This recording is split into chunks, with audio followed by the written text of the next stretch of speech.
here on 5 Live Sport, on BBC Radio 5 Live. We're underway at St James's Park, where Newcastle United are looking to go further than any other previous Newcastle side in Europe's elite competition. A place in the last 8 of the Champions League is at stake, and Newcastle are defending the Gallowgate end. And there's a great atmosphere, as you'd expect, for such an occasion. As Pedri plays the ball forward, and here is Byrne. However, Chris, I was here at the weekend.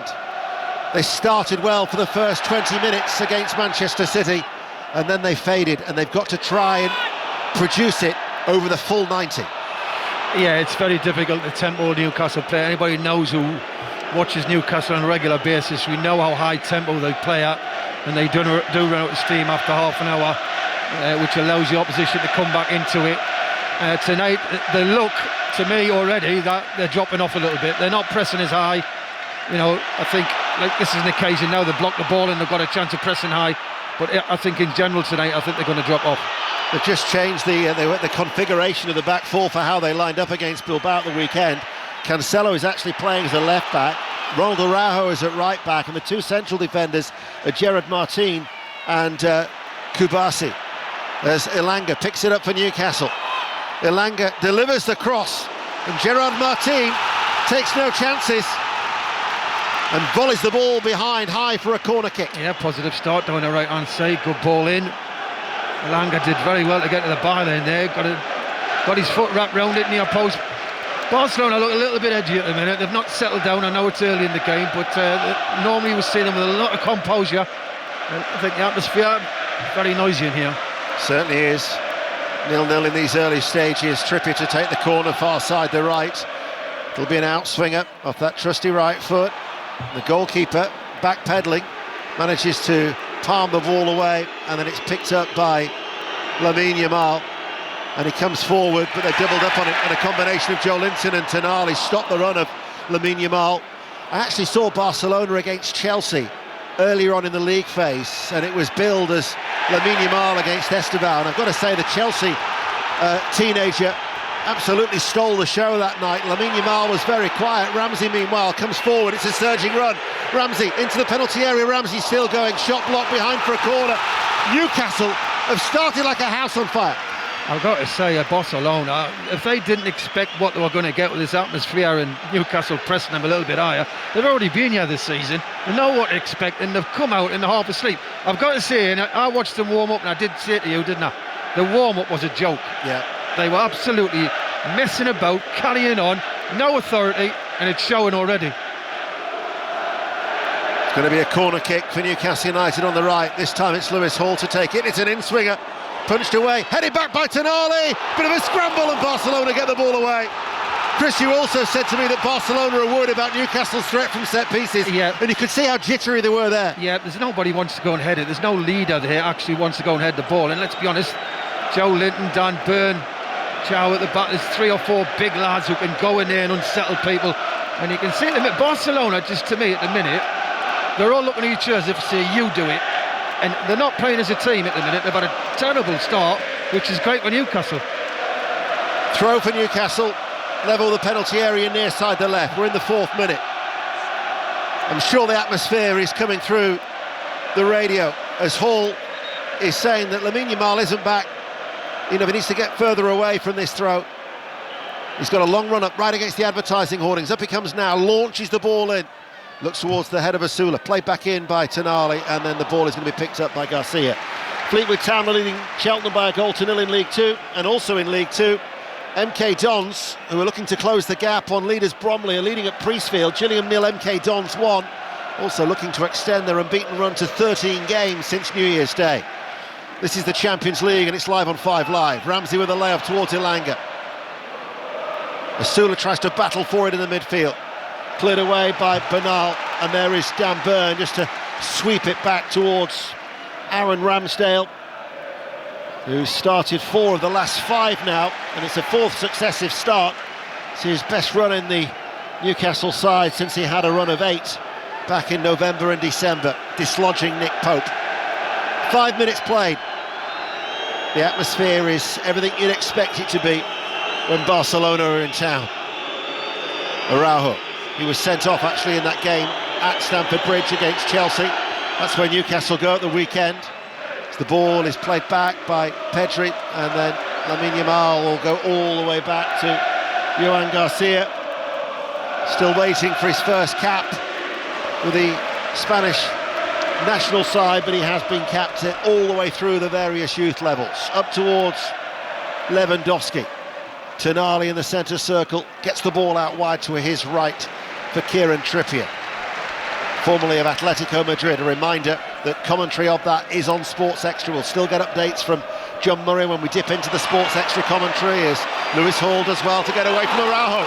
Forward ball towards Asula. Asula enters the penalty area, steadies himself inside left channel area, tries to get the shot away, gets a corner kick as he was quickly closed down by Gerard Martin. Now that's what you want. That's what I used to say Newcastle. It used to be Isaac Asula's playing tonight, pace. You know, the two strikers he'd brought in to replace him don't play like that. And I think that's why Asula's got the nod tonight, because he does run in behind. Scored that marvellous goal against Manchester United. Certainly he'll be full of confidence. He started the game against Manchester City at the weekend. Newcastle United, black and white striped shirts, playing from right to left, have a corner near side. The left for them, Tonali to take it. Third different corner taker, bit of variation. Tonali then, it's curling right down the throat of the goalkeeper, all in green at his far post, right down his throat. They've got to do better, Tonali this time. They've got to do better, because this is a big part of the game tonight when Newcastle set pieces. Pedri's forward ball will go over the head of Lewandowski and straight through towards Ramsdale. Throws the ball out towards Trippier. Ramsey went to ground, got back to his feet, won the ball back. And now it is with Ramsdale once again towards Dan Burn. What have you made of the start, Chris? I think it's been a great start by Newcastle. They've got the tempo, they're winning all their battles, they're running in behind. Look, here they go again. Flag stayed down, Barnes gets in behind. Yeah, on this near side, the left flag has stayed down. Barnes now enters the area, cuts inside, shot takes a deflection, falls to Tonali, down into the ground, and it's going to go behind. And the referee is going to say that it was offside anyway. Yeah, there's a claim of a handball, and try to be as well there, by the way, when he cuts inside, but I don't think they're going to take that. Is it offside? Yes, he's just offside. But Newcastle have started very, very well. Stevenage lead Leyton Orient by a goal to nil. Another goal at Oakwell. Sani Rudavagila. It's come for Barnsley. Lovely work down the right-hand side, and a brilliant finish by Scott Banks for 1-1. Barnsley 1, Cardiff City 1. Lincoln City, who dislodged Cardiff at the top of the weekend, they're also in action tonight. They currently have a 2-point lead over Cardiff. They're drawing 0-0 away at Exeter City. As the ball is played out by Gerard Martin, looking towards Lewandowski. Byrne goes with him, flags up near side, free kick. Hansi Flick isn't happy. I don't blame him. I've been very surprised how Barcelona have started. What a side they've got, and they look very, as if, I looked and noticed in the warm-up, they just didn't look serious, they didn't look disciplined, and they've started the game exactly like that. Well, they've been staying at a country hotel in Northumberland that their social media have had a lot of fun with. Hogwarts Express, liking it to Harry Potter. But they're yet to produce any sort of a magic so far, 8.5 minutes into this contest here. But for the Atletico Madrid are leading Tottenham by a goal to nil. Commentary is on Sports Extra, bringing news of that goal from the Metropolitano Stadium in the Spanish capital. This, incidentally, is exclusive national radio commentary here on 5 Live, and tomorrow night we will be in Madrid. It's a double header for John Murray. Real Madrid against Arsenal tomorrow, but another early start on for 5 Live Sport. 5:30, Bayer Leverkusen against Arsenal is another early game. So 5 commentaries that we're bringing you in the Champions League this midweek, which actually brings to an end something like 27 live matches that we've brought you over the last 9 days. But it's 0-0 and we're in the 10th minute. I think Eddie Howe will be very pleased. Very pleased. Good atmosphere. Newcastle fans, listen, Newcastle's first to every second ball. They're the team creating and playing in the Barcelona half. I've not seen Barcelona near the goal at the other end, so it's so far so good. It's just they need to capitalise on this pressure and get a goal. Tonali with a free kick, actually knocks it towards Kieran Trippier. This is one from the set piece, now it's launched out towards Ilanga. Ilanga volleys the ball across and it's spilt by the goalkeeper, as we'll now bring in news of that goal from Madrid with John Murray. It's a real horror for Tottenham to concede a goal in the way that they did, the early goal as well.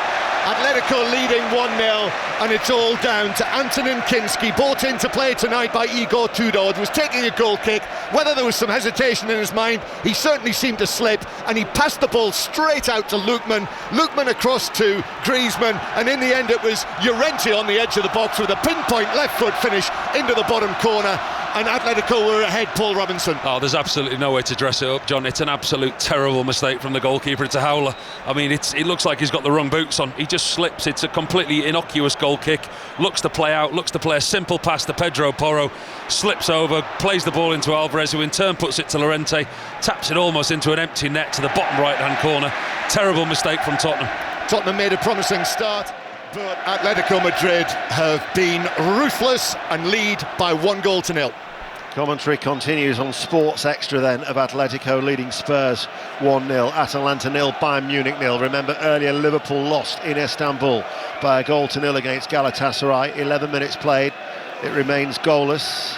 Here is Kubasi to Martin, Gerard Martin, who's able to run forward, and then he hits the ball out towards Lamine Yamal. Lovely touch with the outside of his left boot, but Lewis Hall recovers, gets back goal side and dispossesses him, and then he's pulled back. That's cynical, that should be a yellow card. Fermin Lopez should be booked, and he's one of the players who gets, should he get a yellow card, he'd be then suspended for next week's return leg. No attempt to play the ball. Yeah, it's poor, but a poor referee. Listen, he said that's your first foul, or it's early in the game. Load of rubbish. That's a yellow card. That's poor from our referee Marco Guida, the Italian. That would have ruled him out of next week's return leg. No attempt to play the ball whatsoever, arms around the shoulder, blatant, right in front of the referees. Very, very fortunate.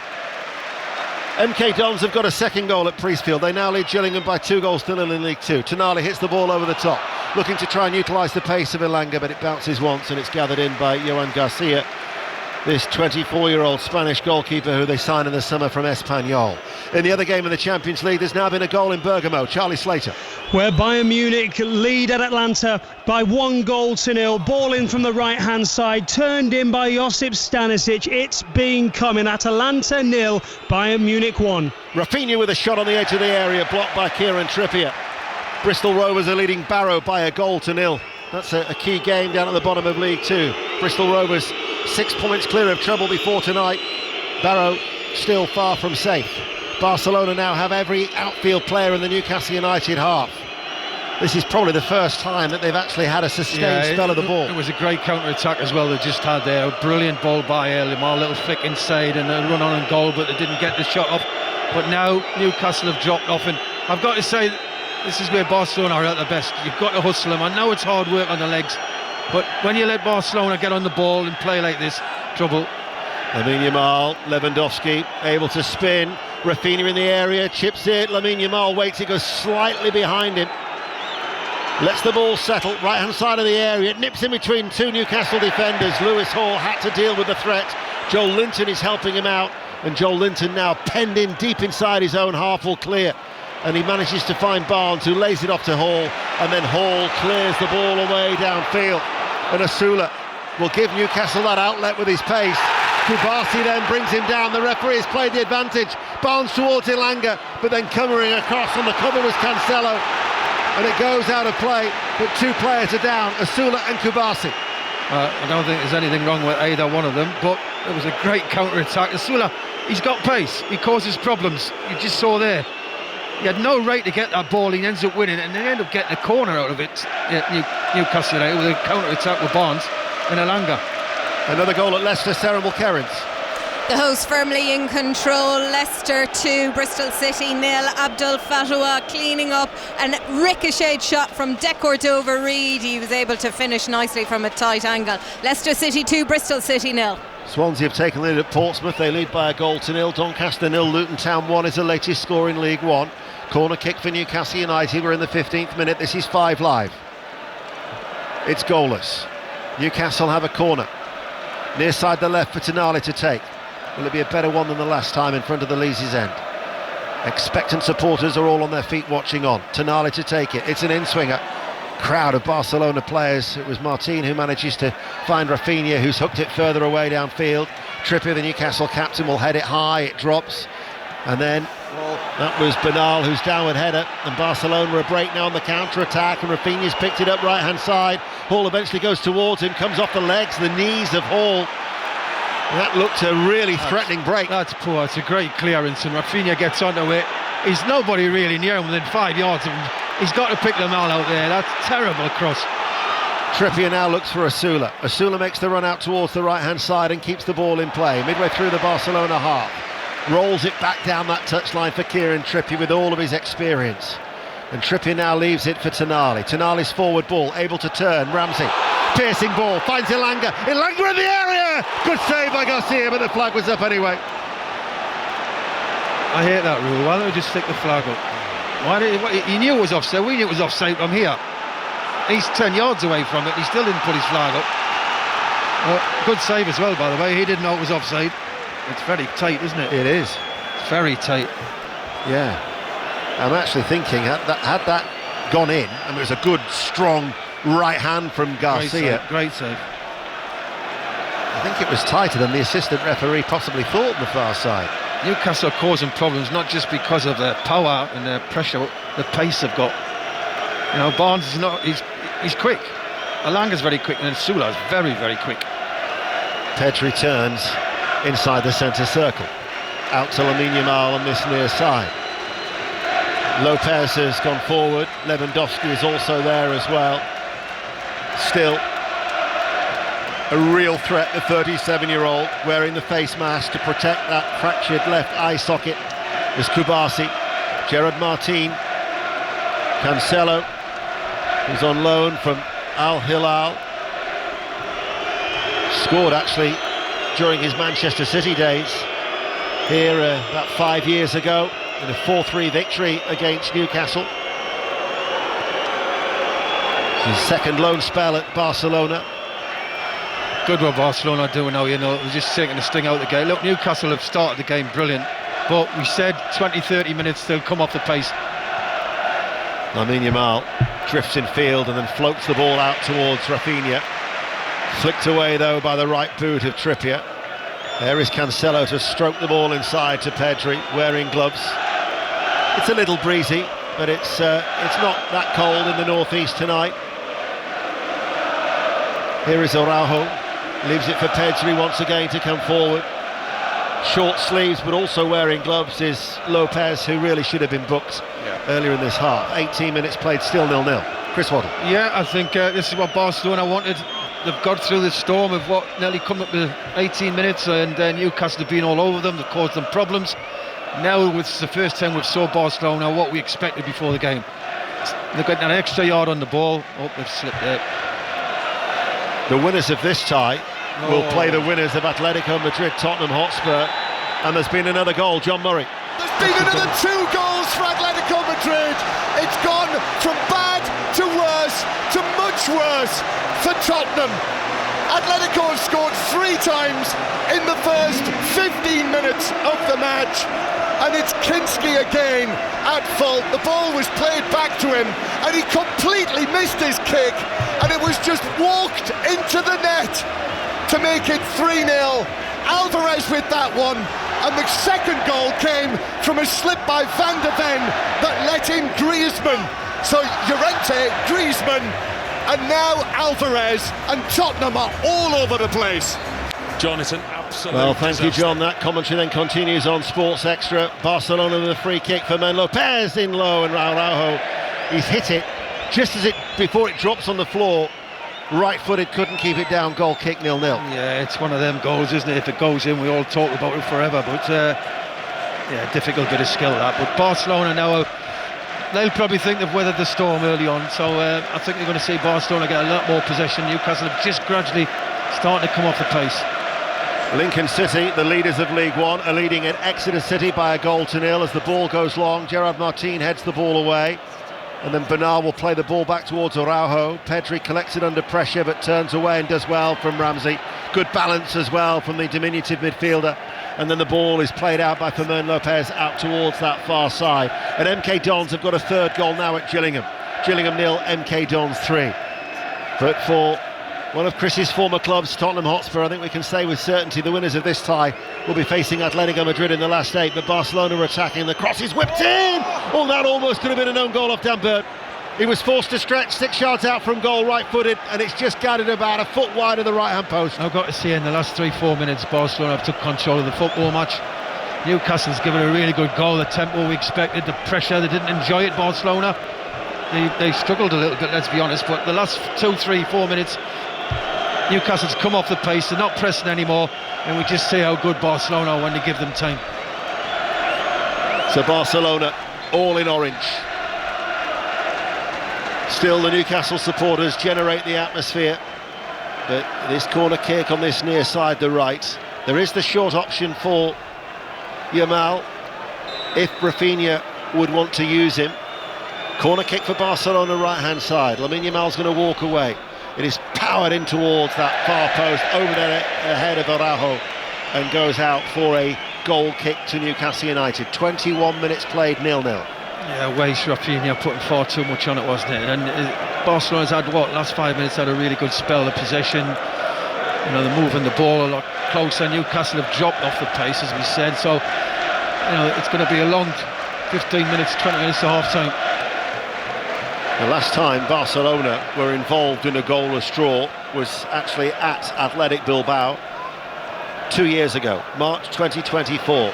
There've been 116 games since they were last involved in a 0-0. That's the scoreline though here at the moment, as Bernal wins it in the midfield.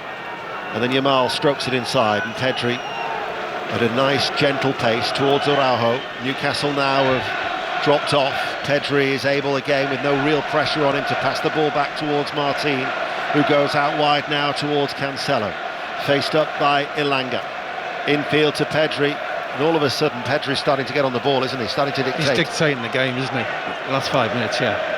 Oh, great ball. Here is Yamal. Rafinha, edge of the area, lays it towards Cancelo. The ball on the cut back, and there is Trippier to dig it out. Only as far as Rafinha sends over the cross. It's an outswinger off the head of Byrne. Picked up by Lamine Yamal. Edge of the area, goes one way. Moves into towards the penalty area, and off his right foot hits the side netting. Incidentally, Chris, corner. Spurs have hooked Kinski in goal. Vicario is on, no injury, but Kinski, who replaced Vicario, has conceded the 3 goals and has now been replaced. Yeah, that's embarrassing, isn't it? Feel for the lad. I mean, it's nobody wants to see anybody suffer or struggle, but what can you do? His confidence has been shot, and they're just in such a mess, Tottenham. They certainly are. 0-0. Barcelona corner kick, now it's taken short on the right. Lopez, Yamal, that's going to sell Rafinha short, and Ramsey was alert to that, and Ramsey's nipped in, but Ramsey might have to go it alone. He has Elanga as the only outlet as Sula tries to keep the move going, but there were limited black and white striped shirts to a flurry of orange that was just flying back for Barcelona. Yeah, there's a lot of chase on there, wasn't there? Newcastle, we always expect, it's 23, coming up to 24 minutes now, and Newcastle have just come off the pace, 4 or 5 players, and that's when you look actually at, you think you can get at Newcastle and you can score goals. The last 4 or 5 minutes, Barcelona have looked very good in possession. Wigan Athletic 0, Plymouth 1 is the latest score in League One, and another goal elsewhere in the Champions League. Charlie Slater. 23 minutes gone, Atalanta 0, Bayern Munich 2. Michael Elise cutting in off of the right wing, left-footed, finding the far bottom corner of the net. Beautiful finish, Bayern well on top. Tonali's just hit an early ball forward straight through to. Well, he was expecting Elanga to be on the run there, wasn't he? This to set it up for him. He should have been on his bike, but he wasn't. He stood on the halfway line. That's Chris Waddle, who is with us here on 5 Live Sport tonight, as that was a push from behind from Byrne on Lewandowski. Can't believe there's as many groans as there actually were for that decision. Well, at home, aren't you? Byrne actually has got to be careful, because we talk about Barcelona having 4 players on a yellow card. Byrne and Joel Linton are the 2 who, should they be booked, would miss the return game, which takes place next Wednesday. It's an early start in the Nou Camp, and we'll have it for you live on BBC Radio 5 next week. Here is Yamal, tightly marked by Lewis Hall behind him. Pedri feigns to pass the ball forward, turns away from Joel Linton. Lamine Yamal looking very casual, shoulders dropped, he's very confident. He is very confident. He should be as well, the way he's been playing. He's still only 18. When you look at his figures, 44 goals and 52 assists in 142 appearances for Barcelona. Ball hit forward, headed away by Chow. It's going to drop to Lewandowski. Instant layup towards Lopez. Turns away from Ramsey. Lopez to the edge of the area. Rafinha, Cancelo on the overlap. Rafinha then comes to a standstill. Holds onto the ball, looks for Lewandowski, a little bit off balance. And there is Hall tucked in.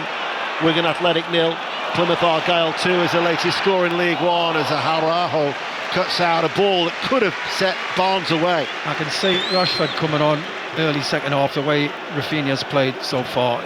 Every time he's been in great positions, he's been given the ball in great areas, and he's just wasted nearly every opportunity he's had the ball. Atletico Madrid have got a fourth goal against Tottenham Hotspur. Change of goalkeeper hasn't altered the pattern of the scoring. That's 4 goals in the opening 22 minutes, and there's been a goal in the Championship at Wrexham. Nathan Albon. It's a deserved lead, pinpoint free kick from Leeds loanee Joe Gelhardt. 5 to the break, Wrexham 0, Hull 1. Trippier forward on the right hand side. Ramsey unmarked into the penalty area. Ramsey doesn't shoot, passes the ball out wide.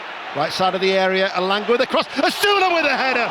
Brushes the roof of the net and drops behind for a goal kick, 0-0. Yeah, slight deflection on the cross, I believe, and Asula gets up there very well, but he just can't get above it and head it down. He's always going high over the bar. Back to Charlie Slater watching Atalanta Bayern Munich.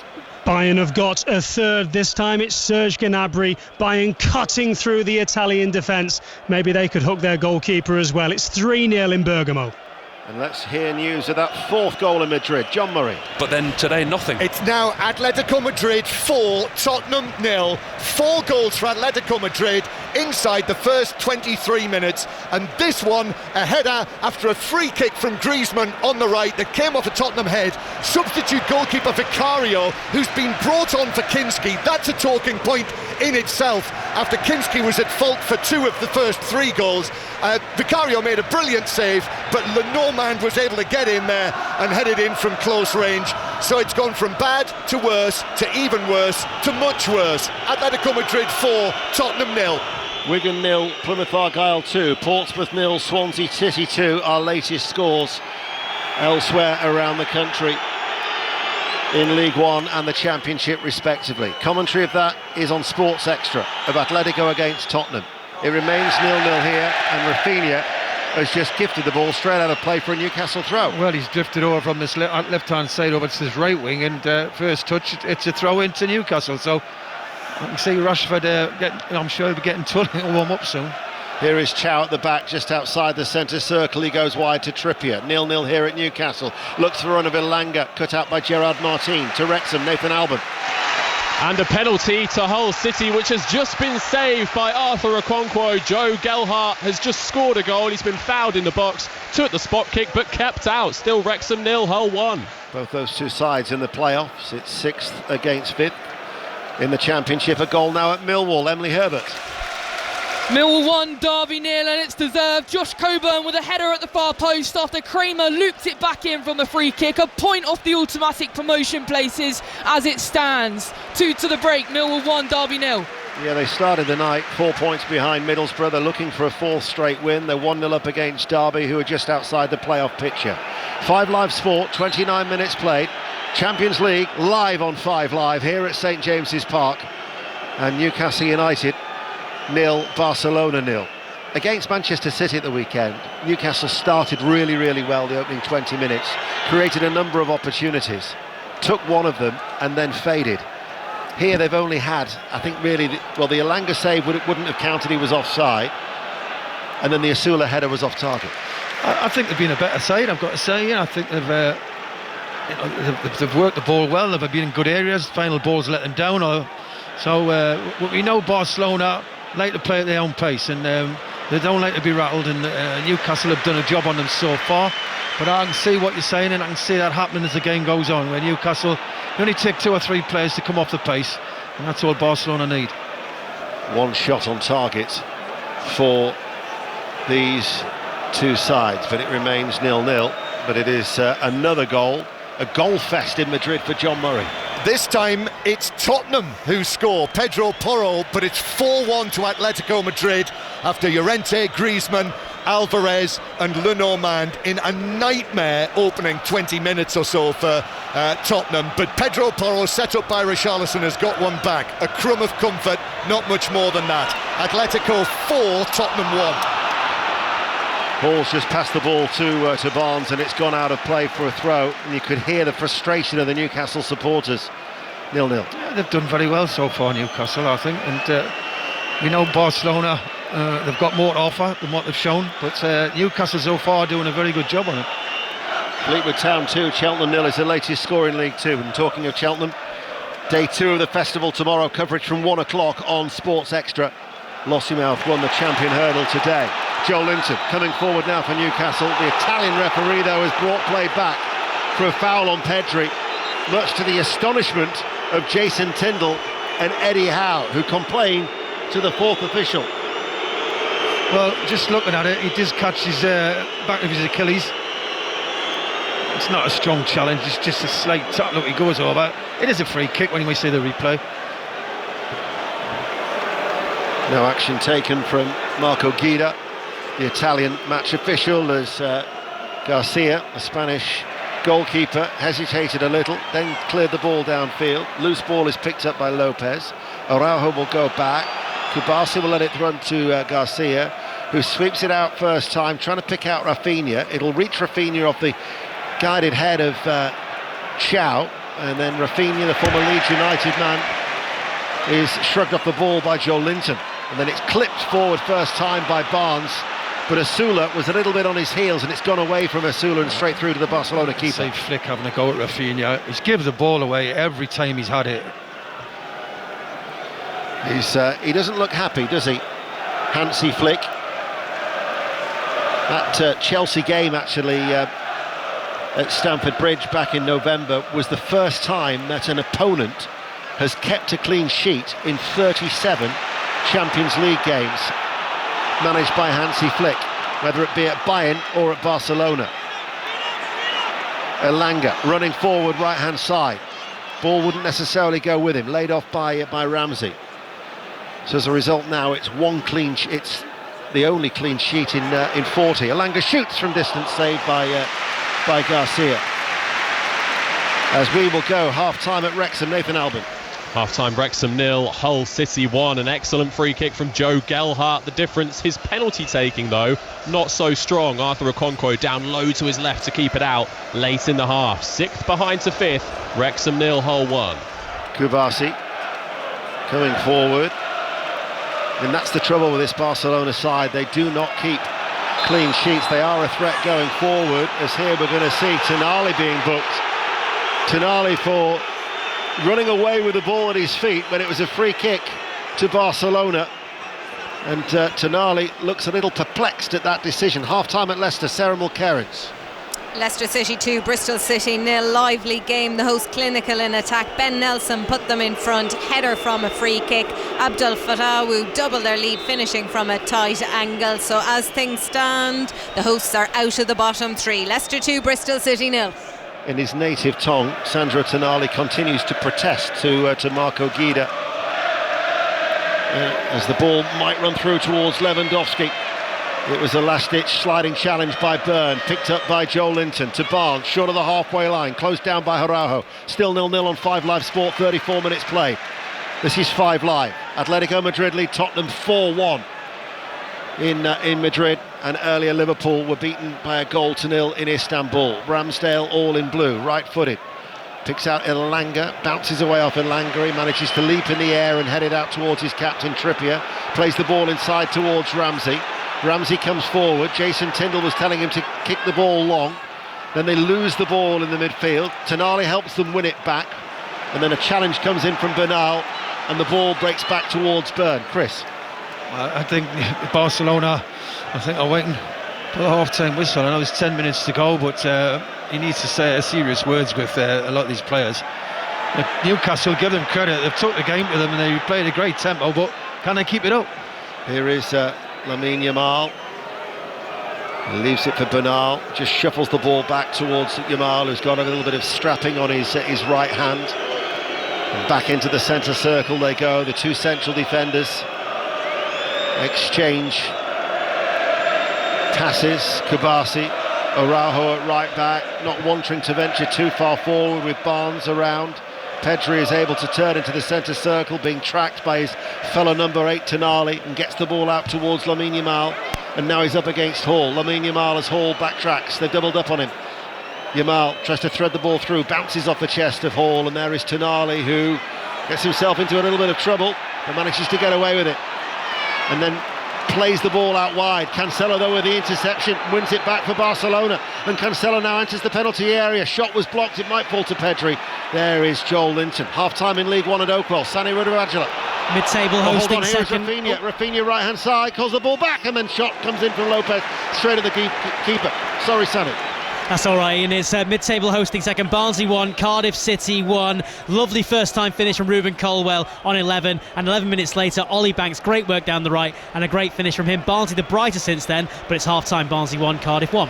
There's been a goal at Stoke. Lee Blakeman.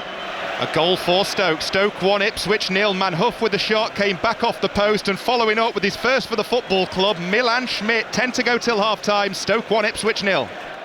So Stoke are leading, Ipswich fourth in the table, which is good news for Millwall. Emily Herbert. And it's half-time, Millwall 1, Derby 0. Josh Coburn the difference, nodding home at the far post after Kramer scooped it back in, keeping the pressure on the top two, a point off the automatic promotion spots at the break. Millwall 1, Derby County 0. The Barcelona anthem being sung by the Barcelona supporters high up away towards our left-hand side. There's a stoppage here because Trippier, when I talked about that interception from Cancelo, he dropped to one knee and he stretched, and the fear would be he might have damaged his groin. Yeah, looking at it, the way he put his hand straight up, and yeah, it's definitely a groin. Whether it's just, you know, he's got the treatment now, but they haven't signalled to put a sub on, so he seems to be all right. Livramento came back after a bit of a layoff. 15 games he missed against Manchester City at the weekend. Trippier, this is his 12th successive start for the former England international, who 35 years of age. He's still feeling the effects of that strain. Takes a swig of water on that far side, still feeling it, just gently swaying his hips, trying to test his groin area, and walking a little gingerly, and still feeling it as the ball is played back by Yamal. Sportingly gets a round of applause here inside St James's Park. When they played here on match day 1, all 3 goals in a 2-1 victory for Barcelona came in the second half. Rashford in the 58th and 67th minute, and then Gordon with the late goal in the 90th as the ball is cleared by Ramsdale. 0-0, we've got 7 minutes to go to half-time. Araujo beats Joe Linton in the air. Yamal flicks it on, Lopez towards Lewandowski, the return ball cut out by Byrne, infield towards Chow. Rafinha closes him down, running in from that far side, the left. Here is Trippier. Trippier plays it forward and sets Elanga away on the right-hand side. Asula waits in the area. Elanga right-hand side comes into the box now. Elanga with a cross, and there was Asula. Threw himself at it, couldn't get the touch with his left boot. All the way it goes out for a throw, 0-0. I've got to say, Newcastle being the better side. Barcelona have showed glimpses of what we expect from them, the way they can pass the ball and the movement they've got and the technique they've got. But like I say, Newcastle they've actually had 4 or 5 really good chances, I think. That was Elanga once again, looking to be the modern day version of Keith Gillespie from his, and try and replicate what he did on that night when he tortured the left back Sergei and set up 2 brilliant headers for Tino Asprilla. Here is Ramsey. His cross comes to the edge of the area. Rafinha though will get it for Barcelona. Infield to Lopez, now to Yamal. Lewandowski going through the middle. Rafinha also. Trippier, that back four is quite narrow and compact. And there is Hall, the left back, that cuts out a ball for Lopez. And then he was barged over by Lamine Yamal. And that's another Barcelona player who should be getting a yellow card and should also be ruled out for next week's return leg. Yeah, I totally agree, Ian. Tonali got a yellow card, which was similar offence, but referee doesn't see it. Another cynical challenge. Again, no attempt to play the ball. That was another blatant. That was just a barge to stop Hall coming forward. Barcelona should have the two players ruled out of next week's return game at the Nou Camp. 5 minutes to go to half-time, 0-0. And you can still feel the crowd's frustration. Weak refereeing from the Italian. Hall to take the throw on the halfway line. Looks for Joe Linton. Back towards Byrne. And Byrne will go further back towards Aaron Ramsdale. Ramsdale passes the ball towards Ramsey, balloons up away from Ramsey, then lays it off towards Trippier. Trippier chips the ball forward to Ramsey, and then there was Cancelo to stoop to head the ball out. Chris? I think Newcastle have played the game 41 minutes nearly. They've played the game very, very well. They've been the better side. Yeah, Barcelona's had a couple of opportunities which they should have done better, but overall Newcastle's a better team. Hall has just miscontrolled the ball and it goes out for a Barcelona throw just in front of Jason Tindall. We're right behind the Newcastle dugout as we sit low down here in the main stand here at St James's Park. Newcastle 0, Barcelona 0. Exclusive national radio commentary here on 5 Live, and the BBC sounds out. Back to the goalkeeper Garcia. Gerard Martin had to get his feet settled very, very quickly. Out then to Cancelo under pressure. Cancelo goes to ground. Assistant referee says that'll be a free kick. Well, I've got to say, Ramsey, he doesn't need to get that tight, and he doesn't need to be all over the guy's back. Look, he's going to go down. We know he's going to go down. Look, he's got a hold of his arm, he's pulled him back. He doesn't need to do it. It's just stoking and irking the Newcastle supporters' anger even more, although that probably was the correct decision on that occasion from Marco Guida. But there is still a sense of injustice, certainly from the earlier instances regarding Lopez and Yamal. 0-0. Pedri picks up the ball on the far side. Barcelona now with Bernal. Little flick with the outside of his left boot to Pedri. Here is Kubasi inside the centre circle. Passes the ball on the ground towards Yamal. Clips it over the top. Dan Burn gets a touch, guides it away from Lopez, but can't help with the wall going behind for a corner kick. Newcastle concede the corner. 2.5 minutes to go to the break. Yeah, Ferran Torres, good running behind. Dan Burn and just sticks that long leg out, doesn't he? He ends up going out for the corner, but Barcelona in no rush. No, they're not in any rush whatsoever for this this corner kick on this near side, the right. Lopez and Rafinha are on this right side to take it as a result of the possibility of the short option. They've got Barnes and Ramsey with them. Lamine Yamal waits unmarked on the edge of the area. In it comes now, doesn't beat the first man, cleared away by Asula, and one bounce and it goes out of play for a Barcelona throw. 90 seconds remaining. Newcastle United, after being knocked out of both domestic cup competitions by Manchester City this season,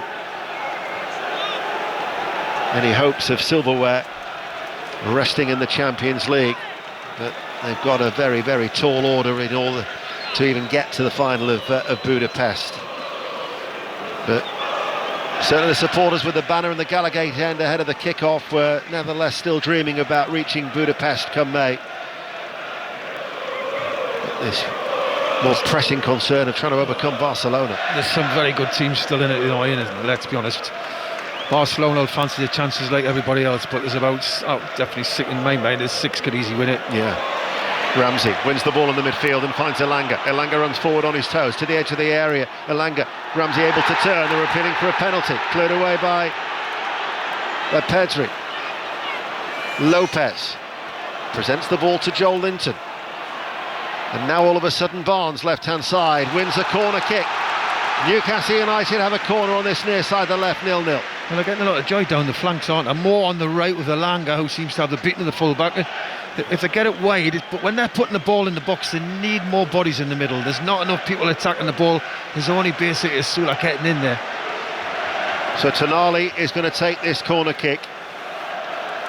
And it's going to be an in-swinger from the left. Newcastle attacking the Leesy's end, playing from right to left. Barcelona have got everybody back. There is a the check was over. There was a potential penalty check, but that was has quickly been dismissed. 1 minute of added time, which we're now into. Tonali to take the corner kick. In it comes now. It was Rafinha who met it, but he's headed the ball straight back behind for another corner kick for Newcastle. They gather at the far post. Chow, Byrne, Joel Linton, Asula. Harvey Barnes is inside the 6-yard area. Barcelona have got everybody inside their penalty area. This will probably be the last bit of the action here on 5 Live for this first half of Newcastle United 0, Barcelona 0.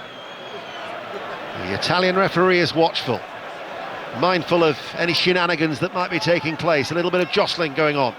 Tonali goes towards the far post, goalkeeper under pressure, punches the ball up rather than away. The referee then has blown his whistle. We're going straight to Stoke, another goal, Lee Blakeman.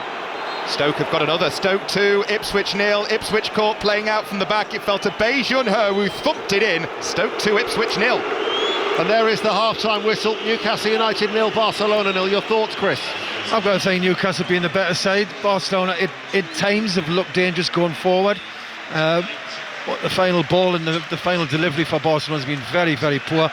Newcastle, they can beat the offside trap. They've seen that. They've got the pace down the wings, but they need to get more bodies in the box when they do cross it. Asula had a header over the top for Newcastle United. Byrne almost scored an own goal from Rafinha's cross on the left-hand side. And then the boos, Kelly, are for the Italian referee Marco Guida, who really should have shown yellow cards to both Fermin Lopez and Lamine Yamal, and that would have ruled them out of the return leg in Barcelona next week. But half-time here, it's Newcastle 0, Barcelona 0. Thank you very much to Ian Dennis and to Chris Waddle. I'm just listening to those boos that Deno was explaining for the officials there, Chris. This is part of European football, that there is a bit of gamesmanship and that tensions can run high. Is this something that Newcastle have to learn about in terms of progressing in the Champions League, as much even as the style of football? Yeah, I think most leagues in Europe are a little bit more lenient about fouls and the way they handle the game. They probably don't see it like we do in England, and it does frustrate the fans, as you can hear, and the players. So they've just got to get used to that. This is the Champions League, and the referees coming from everywhere. You don't know how they're going to perform. Are they, they're definitely not there. They're doing the Premier League, so you've just got to get on with it. They've got to get on with it, and they're doing fine at half-time. It's Newcastle United 0, Barcelona 0. Elsewhere, there have been loads of goals. Let's go to Atalanta against Bayern Munich, and Charlie Slater's watching that one. No pain for Bayern. They are 3 goals to the good over Atalanta. Stanisic, Elise and Gnabry all on target for the German side, who will surely be the waiting party for either Real Madrid or Manchester City in the quarter-finals. They lead in Bergamo by 3 goals to 0. Still waiting for the half-time whistle at Stoke. Lee Blakeman. Stoke 2, Ipswich 0. Milan Schmidt got his first for the club since joining from Go Ahead Eagles in January, following in after Manhoef hit the post. Then right on half-time, Ipswich caught playing out from the back, gave it straight to Bae Jun-ho, who said thank you very much for 2, and it's about to go half-time. Stoke 2, Ipswich 0. And they're still playing in Madrid, where Atletico leads Spurs by 4 goals to 1 already. We will get news of that first half from John Murray and Paul Robinson after we've had the latest BBC News headlines with Nick Hatfield. The voice of the UK. This is BBC Radio 5 Live. Vicky Kelly, good evening. Fresh explosions have been heard in the Iranian capital, Tehran. Earlier, the US Defence Secretary Pete Hegseth said today will be the most intense day of strikes on the country. Meanwhile, the Royal Navy warship HMS Dragon is heading to the eastern Mediterranean. The Type 45 destroyer is being deployed just over a week after a drone hit the runway of an RAF base in Cyprus. Justin Crump is a defence expert who served in the British Armed Forces. Type 45 is an anti-aircraft ship primarily. It's an air defence ship. Its real task is to protect our carriers. It does technically have the ability to intercept ballistic missiles. Again, we haven't fully invested in that, so it doesn't, but it does provide a lot of warning. It's got very capable radars. It's got very capable systems on board. It's very, very capable against, for example, drones like the one that hit Cyprus, which is obviously what has started this farce. MPs have backed plans to reduce the number of jury trials in England and Wales. The Courts and Tribunals Bill, which is aimed at tackling court backlogs, will now go to the Lords. 10 Labour MPs voted against the government's plans, with a further 90 failing to record a vote. Much of Glasgow Central Station will stay closed for the rest of the week after a large fire destroyed a neighbouring building. Scotland's First Minister John Swinney is promising government support to help the city recover. The former England footballer Eni Aloku has won more than £300,000 in damages and legal costs after suing Joey Barton for libel. She brought the legal action over 2 social media posts he made in 2024. And researchers in the US say a blood test may be able to predict a woman's risk of dementia up to 25 years before symptoms appear. Higher levels of a protein found in the blood were linked to an increased risk. Strikes have begun against Iran from Israel and from the US. BBC Radio 5 Live. What we're going to do is give you some context, help you understand really what's going on, what it means for us here in the UK, what it means globally as well. We've now got a new front in this war which is spreading. We are shaken with fears, but we still have hope. Let's dig in a bit more into what will be happening in embassies and foreign ministries right around the world. We are in an incredibly changeable political situation with the Middle East conflict, and the reason the gas price is so important is that feeds into the price we pay on electricity. BBC Radio 5 Live. Listen on BBC Sounds. This is 5 Live Sports, the Champions League with Kelly Cates. Listen on BBC Sounds. We'll find out exactly what's been going on with Spurs very shortly, but Galatasaray beat Liverpool 1-0 earlier this evening in Turkey. Both teams had goals ruled out. Liverpool's after a lengthy VAR review, and in the end, it was disallowed for handball against Ibrahima Konate. Here's the manager, Arne Slot. Now it's half-time. We've lost here twice with 1-0. And the good thing is the next game is not played here, but it's played at Anfield. And our fans can create a similar atmosphere. And I don't think it's possible that if I look at the last 2 games that so many things can go against us as happened in the last 2 games. Although sometimes I question that if I look at this season. But I think things will be more normal in a home game for us. And I also think we can improve our performance. And that, with the help of our fans, has to lead to a big game in a week. For me, at least, when I was watching, it wasn't entirely clear, but it may have come off Van Dijk. What was the explanation? Did you get an explanation, first of all, and what was it from the referees, and do you think it was correct? No, it's always very difficult to talk to referees in situations like this because they have communication with the VAR, so they have to listen to what's being said. It's not completely obvious, so that is already one thing, but let's say that decision was right. Then I was even more frustrated about the fact that every free kick and every corner kick we took, if we only look at Galatasaray players, the referee already gave a free kick for Galatasaray. And if you then look at how much they pulled on Virgil's shirt before the ball hit Ibu's arm, then it's safe to say that we were not the only one impressed by the atmosphere here today. So Arne Slot is unhappy, and there'll be plenty of Spurs fans who are very unhappy with the way that things are going in the first half against Atletico Madrid. John Murray. Atletico Madrid 4, Tottenham 1. That has been a remarkable first half and an absolute nightmare for Tottenham, who are staring at 6 defeats in a row, and they're staring at 4 defeats out of 4 under Igor Tudor. And it was just mistake after mistake, goal after goal from Llorente, Griezmann, Alvarez and Lenormand. And what made it all the more remarkable was that 2 of the mistakes were by the 22-year-old goalkeeper Antonin Kinski, playing in the Champions League for the first time. He's 23 on Friday. 2 mistakes from him led to 2 of the goals, and Igor Tudor substituted him in the 17th minute and brought on Vicario, who was very soon after beaten by Nemont's header for the fourth goal. They did get one back through Pedro Porro, but honestly, I've not seen a first half hour of football like the one that we've witnessed here in the Metropolitano for a very long time. 4-1 it is, and it is almost impossible, Kelly, to see Tottenham getting themselves out of this hole that they're in this round of 16 time. And Paul Robinson is sitting next to you. Paul, it feels like too big a question to ask what's been going wrong for Tottenham. So let's focus on that decision to substitute the goalkeeper after 17 minutes. Yes, he's made big errors, but was that an understandable decision from Tudor for you? Kelly, I've never seen the like. I mean, me and John have both sat here and in commentary, I think in all our years of John covering football, me playing and then being a broadcaster, I've never seen a manager substitute a goalkeeper. Two errors, but they weren't technical errors, they were footwear errors. I mean, he slipped in both of them. I mean, Van de Ven slipped for one of the goals as well. The decisions that the goalkeepers made to play the pass in that certain area probably wasn't the wisest choice.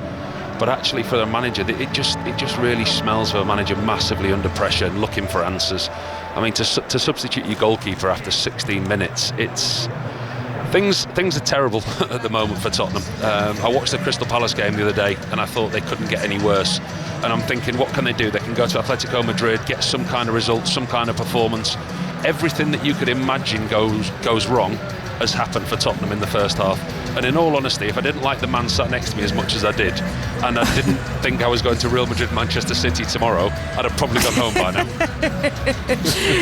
I mean, you can imagine if there are Tottenham fans who've made the journey to Madrid thinking even 20 minutes into that game, do you know what, we might as well just cut our losses and make our way out of here. It feels almost as though Spurs are looking for a way not just to rescue this tie, but to rescue anything from their seasons. It feels like there's no way of turning this ship around at the moment.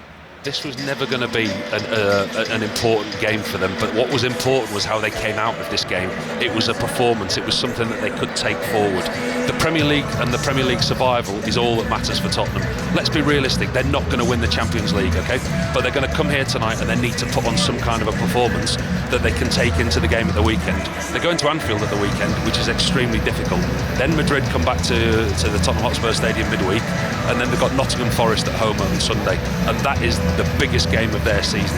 They have to build some kind of momentum and some kind of performance, but what I've seen and what me and John have both witnessed in that first half, I didn't even know which way they were facing at times. Honestly, they looked so devoid of confidence and belief, it was untrue. Paul Robinson and John Murray will take you through the second half from the Wanda Metropolitano on Sports Extra. You'll be able to listen to that one, and we will have second half commentary of Newcastle against Barcelona. They're the British team who are performing best this evening. They're 0-0 at half-time against Barcelona. Liverpool, whose Spurs meet at the weekend, were beaten 1-0 by Galatasaray in Turkey. Steve Borthwick has made one change for England's final Six Nations game against France. Ollie Chesham comes into the back row, replacing Tom Curry, who was injured in the warm-up against Italy. Let's hear from Steve Borthwick, and he's clear that his side haven't been at their best. I think that the England shirt can, at times, weigh heavy, and I think we've worked exceptionally hard to try and alleviate that, to try and get the players to, as you've heard me talk many times, and it'd be the same thing I talk to the players, I talk to you. I want the players to play fast rugby. I want the ball to move. I want them to be brave, and I talk about playing brave, I talk about playing big and with the shirt on. I think certainly I've seen evidence in the last 2 or 3 weeks that there's been times where the shirt looks like it's weighed a bit heavy, and passes that necessarily the team would have not quite given, the passes that the team gave throughout 2025 and even that first game of the Six Nations, not quite giving. So what we worked upon, and clearly we're all after the transfer from the training field onto the into the test match arena, is converting those opportunities. Since you've been in the England boss, there have been some tricky spells. You've managed to come through and get the team back on track. I know how passionate you are about this job and getting England as a winning rugby team. How sort of difficult have the last few weeks been for you personally? For everybody involved with the team is hurt, because how much everybody cares. And I've told you before about how passionate I am with the England rugby team. For a huge chunk of my life has been involved with this team as player, captain, assistant coach, head coach. So we're all desperate to make this team super successful. Now, the last 3 games have been very, very disappointing. They're not the results we want, or the performances, more importantly, that we want. What we do is make sure we're clear on what it is we need to do better. That was Steve Borthwick speaking to our rugby union correspondent Chris Jones at England's training base in Verona. Chris, he wants those big performances from his players. With that in mind, and given the number of changes that he made for the Italy game, were you expecting more changes again this time around? No, I wasn't, Kelly, just because you can't keep rotating the squad so drastically, can you? You can tweak a bit here and there, and then you can wield the axe like you did after Ireland, but I don't think you can go wielding any more axes. I think at that point you've got to go, OK, he's given players a big opportunity. They didn't take it in Rome, but the England camp are pretty sure that for large parts of that game there were things to build on. So he couldn't really, I think, make a whole raft of changes, because it would have looked like there's not much of a plan here. So I think what he needed to do just to stabilise things a little bit and say to this group, right, it's been a chastening Six Nations, one of England's worst ever, but they've got a chance to rectify quite a few things if they can put in a much improved performance against France in Paris. That was Chris Jones, and you'll be able to follow all the build-up to that on Rugby Union Weekly, which of course is daily for the duration of the Six Nations. We're going to head back to St James's Park now, where the players are out ready for the second half. Newcastle United against Barcelona. Newcastle in the knockout stages of the Champions League for the first time. It's goalless as we head there with Chris Waddle and Ian Dennis. Lady Kelly, your timing is perfect. We're just underway. Newcastle United, black and white striped shirts, playing from left to right against Barcelona in their all luminous orange. Neither side has made a change, and I'll run through the two teams for you in a moment. But Newcastle attacking the Gallagate end are on the attack with Barnes infield, left corner of the area, and Joe Linton turned and was expecting Barnes to have continued his run, and it's allowed Barcelona to eventually clear through Araujo. So Ramsdale is in goal. Trippier, Chow, Byrne and Hall is the Newcastle defence. Joe Linton, Tonali and Ramsey in the midfield. Elanga, Asula and Barnes. Gordon is on the bench. Barcelona have Garcia in goal. They have a back four of Cancelo at left back. Araujo is the right back. Kubasi and Gerard Martin are the two central defenders. Pedri and Bernal are the central midfielders. And then you've got Rafinha to the left, Lamine Yamal to the right, Fermin Lopez in behind Lewandowski. Chris Waddle. Yeah, I just think Newcastle keep it up what they did first half. They caused problems, played at a great tempo, and if they can get more people in the box when they get the ball away, they put the ball in the box on numerous occasions, but there's not enough black and white shirts getting in there. Cheltenham Town have got a goal back at Fleetwood. Fleetwood 2, Cheltenham 1. At Hillsborough, Sheffield Wednesday are leading Watford by a 1-0. 31 matches without a win since the 20th of September, but Jerry Yates has scored early in the second half. Stevenage 1, Leyton Orient 2, and Barrow 0, Bristol Rovers 2 is a latest score in League 2. This is 5 Live Sport. Don't forget, Atletico Madrid, Tottenham Hotspur is commentary on Sports Extra. Tomorrow, Arsenal against Bayer Leverkusen will be our first early commentary for you at 5:45, followed by Real Madrid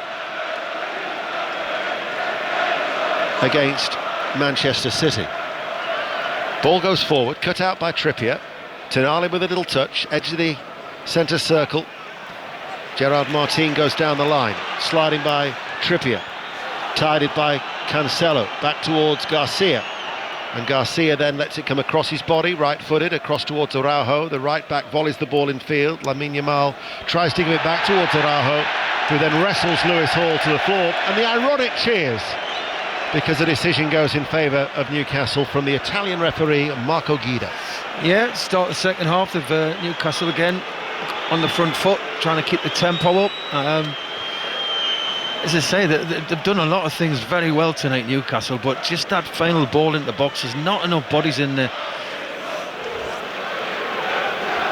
That is the voice of Chris Waddle. Always a pleasure to be in the company of such an illustrious footballer, who of course played for Newcastle United, as well as one of his other former clubs, Tottenham, who are not having the happiest of times of late, particularly 4-1 down.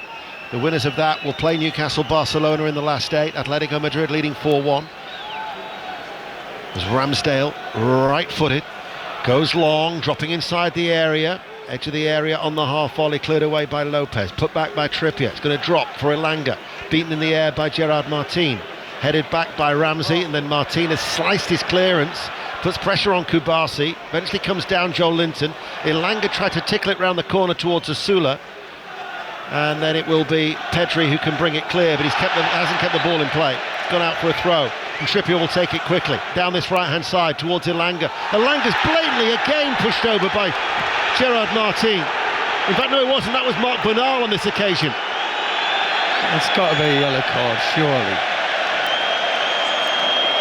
No. He's given the free kick. I haven't seen the yellow being brandished by the Italian referee. No, he hasn't, no. Well, I tell you what, he's not being swayed by the home support, is he? No.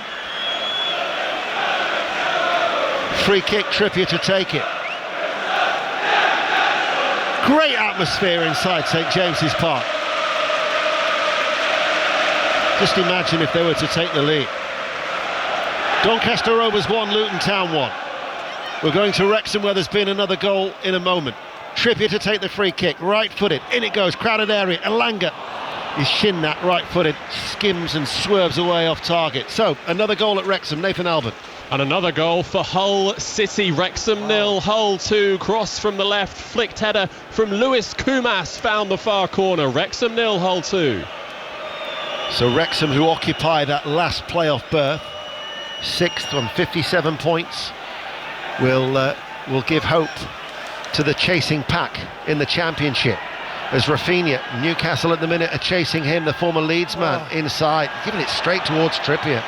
And Trippier with Chow, and Newcastle and Ramsey now are able to clear the ball away, and a foot comes in into the challenge from Fermin Lopez and goes out for Newcastle. Well, a waste the ball with Barcelona when they get up the field, especially Rafinha tonight. I mean, his work rate's tremendous, but when he's had the ball tonight, he's been Barcelona's worst player. He's been Newcastle's best player nearly, to be fair.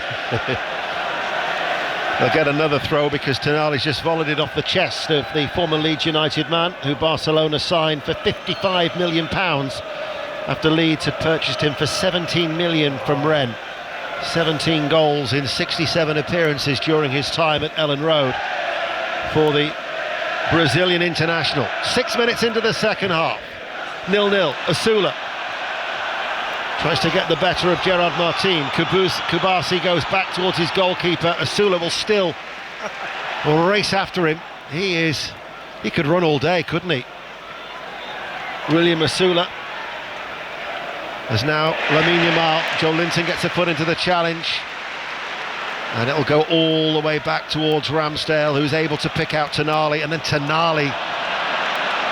I don't know why he's put his arms up. He's looking at Dan Burn as if to say, what you doing? And he's hit the pass. It's simple as that. He's got to say it's my fault.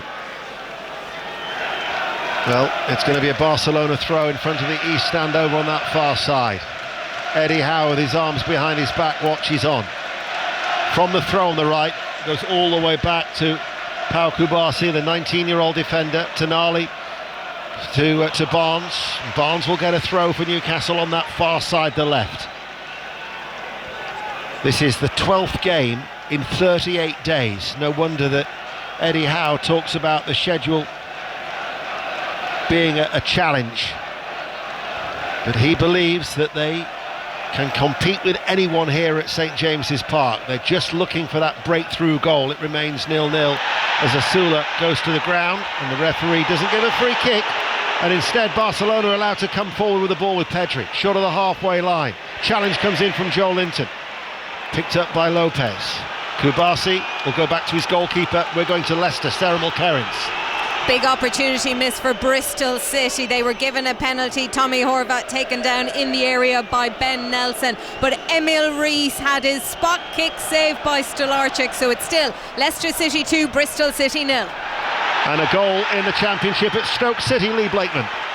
Ipswich are back in it. Stoke 2, Ipswich 1. Wes Burns shot, edge of the area, took a deflection, past Simpkins. Stoke 2, Ipswich 1.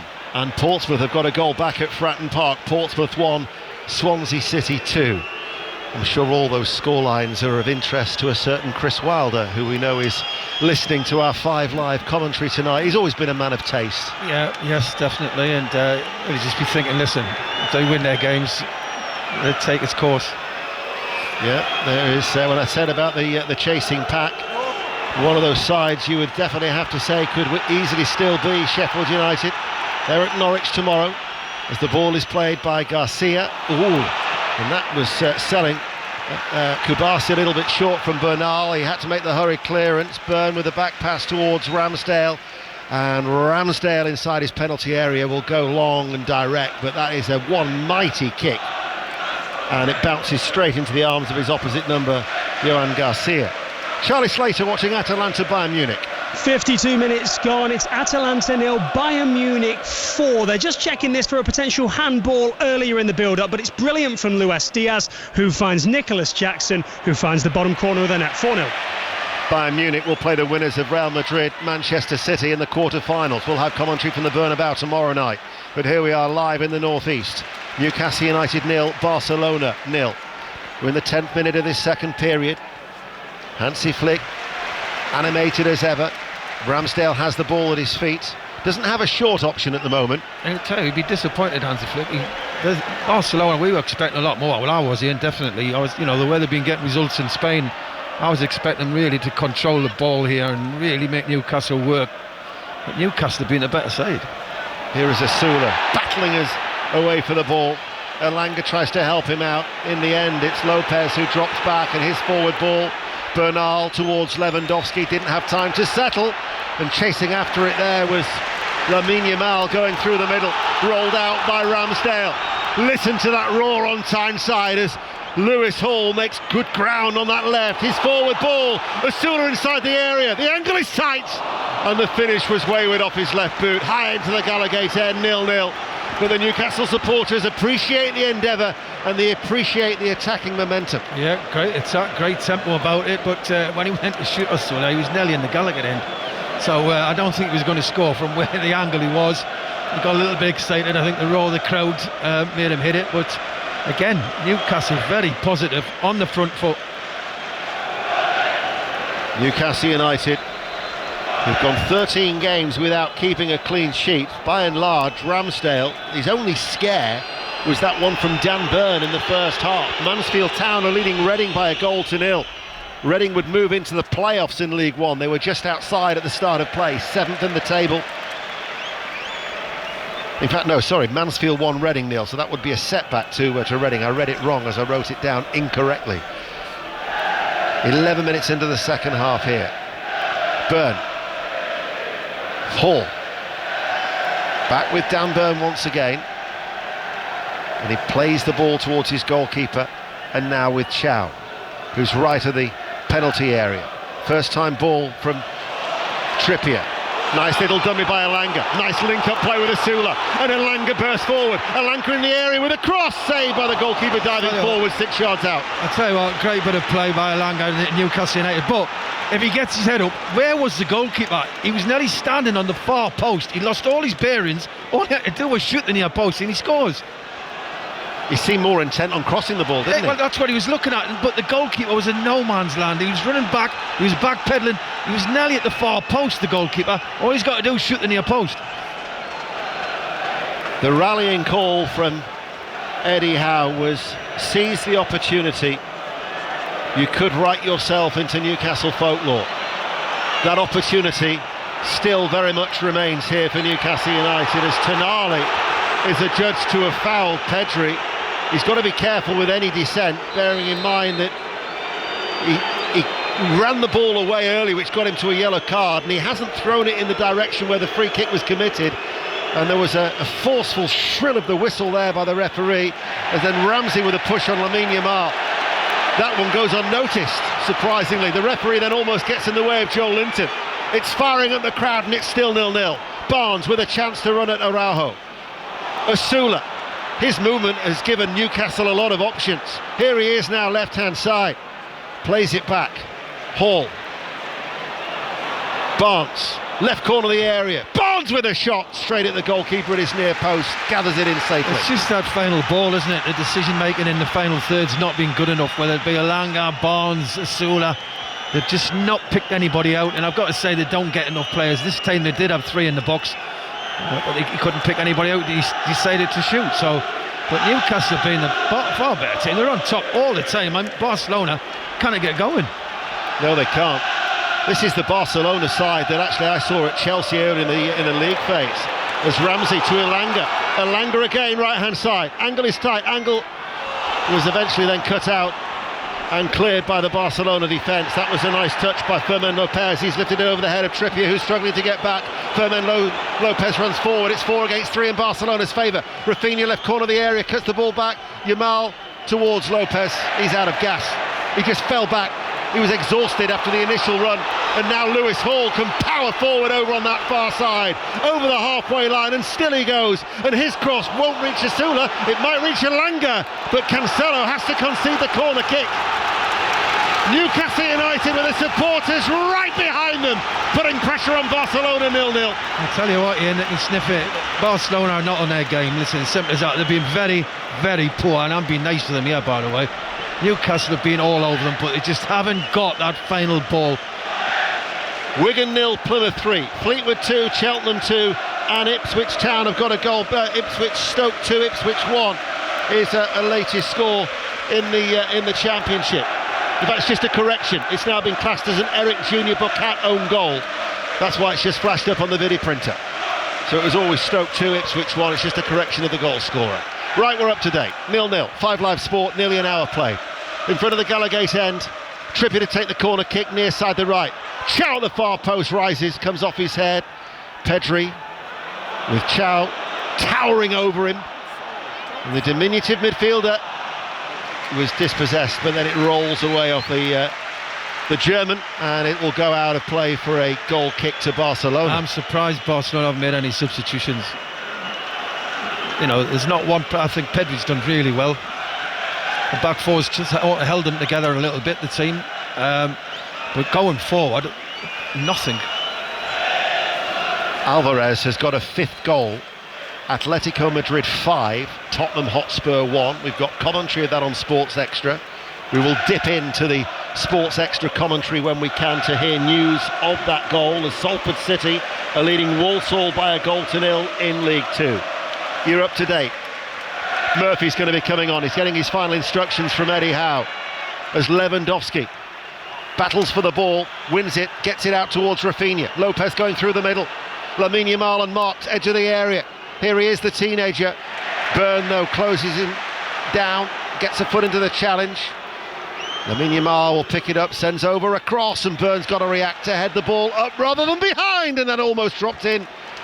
It was Lewandowski who was trying to sniff an opportunity at the near post. Corner kick for Barcelona, goalless. I don't think Ramsdale knew actually where the ball was when it was headed up into the air, so it looked a little bit risky, that, didn't it? But they've got a corner, there'll be no rush to take.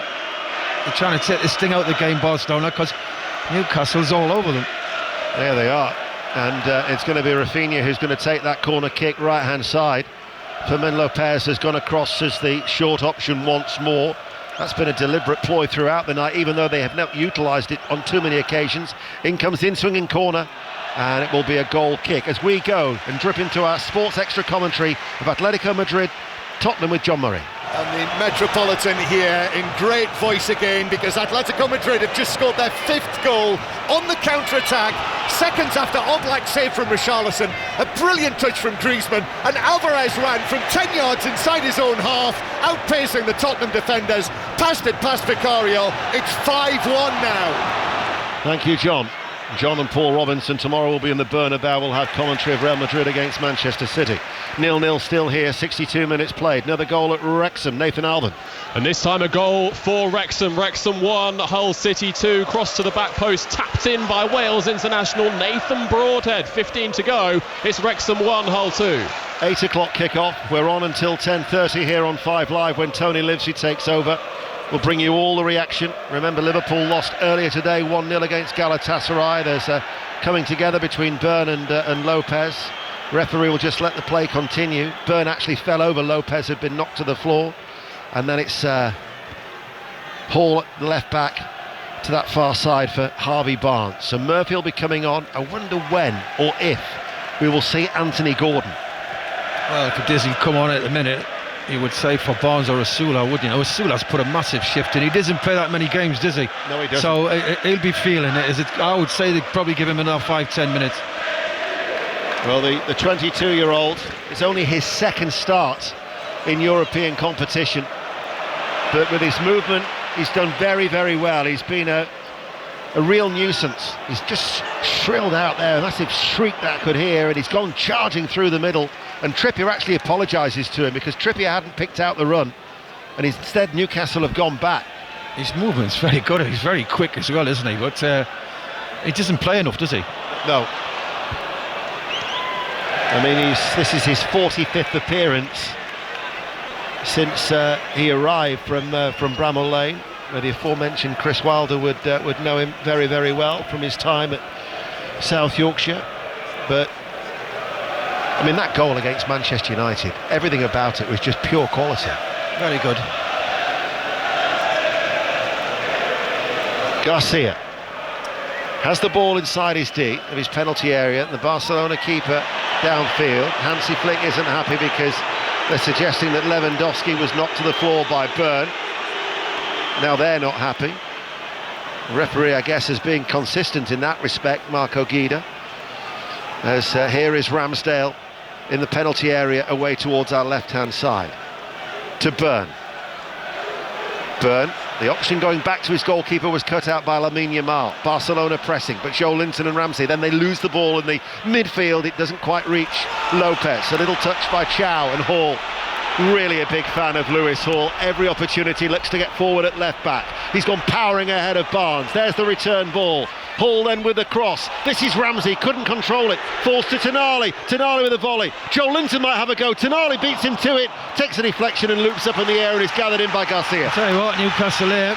Lewis Hall, great run down the left. They had five black and white shirts in the box. And unfortunately the shots, well done Barcelona, they got blocks on them. But that's what they need to do when they do break, get people in the box. Gillingham will probably be a consolation at Priestfield. Gillingham 1, MK Dons 4. Rafinha meanwhile down the other end with a cross to Lewandowski, opened up his right foot and just goes wide. Best chance that Barcelona have created all night. 65 minutes in and Lewandowski couldn't take it. Yeah, Trippier caught out of position a little bit there and didn't have the legs to get back on Rafinha, who's had a really quiet game, I've got to say, but that was just an easy ball across there. Lewandowski was just stretching a little bit too much for it. Gets decent contact on it, but goes just wide of the post. So there's the first three substitutions for Newcastle. Charlie Slater watching Atalanta Bayern Munich. What a walkover this is for Bayern Munich. It's 5-0 now at Atalanta, and it's Michael Elise again. It's the pick of the bunch, cutting in off the right, curling his left-footed effort into the top corner of the net. 64 on the clock. It's Atalanta 0, Bayern Munich 5. Elanga's getting a standing ovation. He's going to make way. Kieran Trippier's going to be coming off. So it's Murphy for Elanga. Gordon will come on for Asula.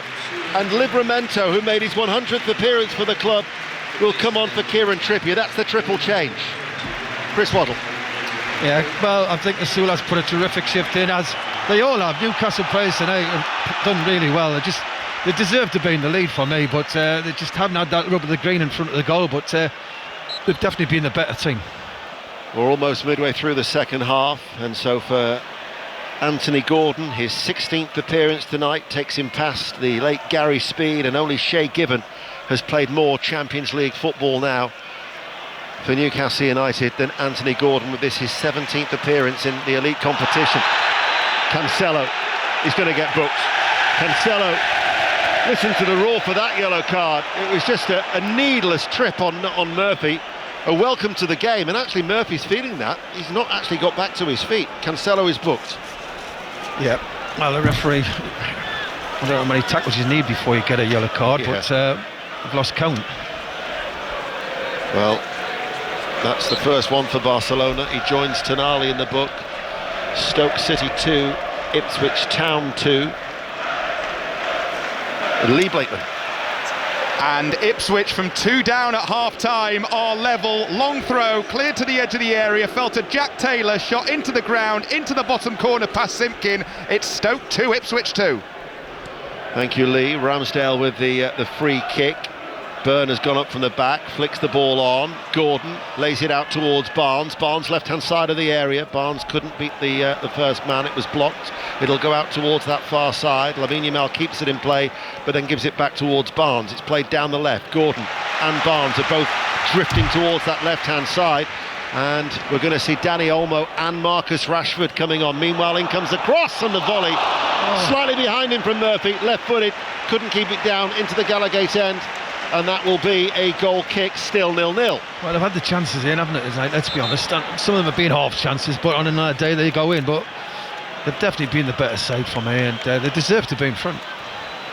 So Marcus Rashford, 8 goals in 17 appearances in his career for Manchester United, Aston Villa and Barcelona against Newcastle. He's won 11 and lost 4 of those 17 matches. He scored the 2 goals when they met here in the league phase.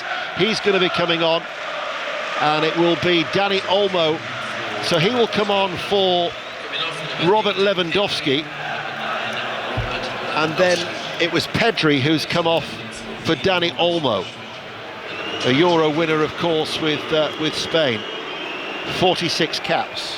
Back to Bergamo, or watching the events in Bergamo, Charlie Slater. Where it's now Atalanta 0, Bayern Munich 6. Nicholas Jackson down the right-hand side whips the ball into the back of the 6-yard box, and there is Jamal Musiala to force it over the line. Atalanta 0, Bayern Munich 6. Well, already Bayern Munich and Atletico Madrid have made the return legs next week a foregone conclusion. Bayern Munich, who were the first side to score 9 in the Champions League when they beat Dinamo Zagreb 9-2 last season, but the biggest win in the history of the Champions League is 8-0. Real Madrid against Malmo and Liverpool against Besiktas. They're getting close to that, leading 6-0 against Atalanta. No other scores domestically to tell you about. 20 minutes remaining.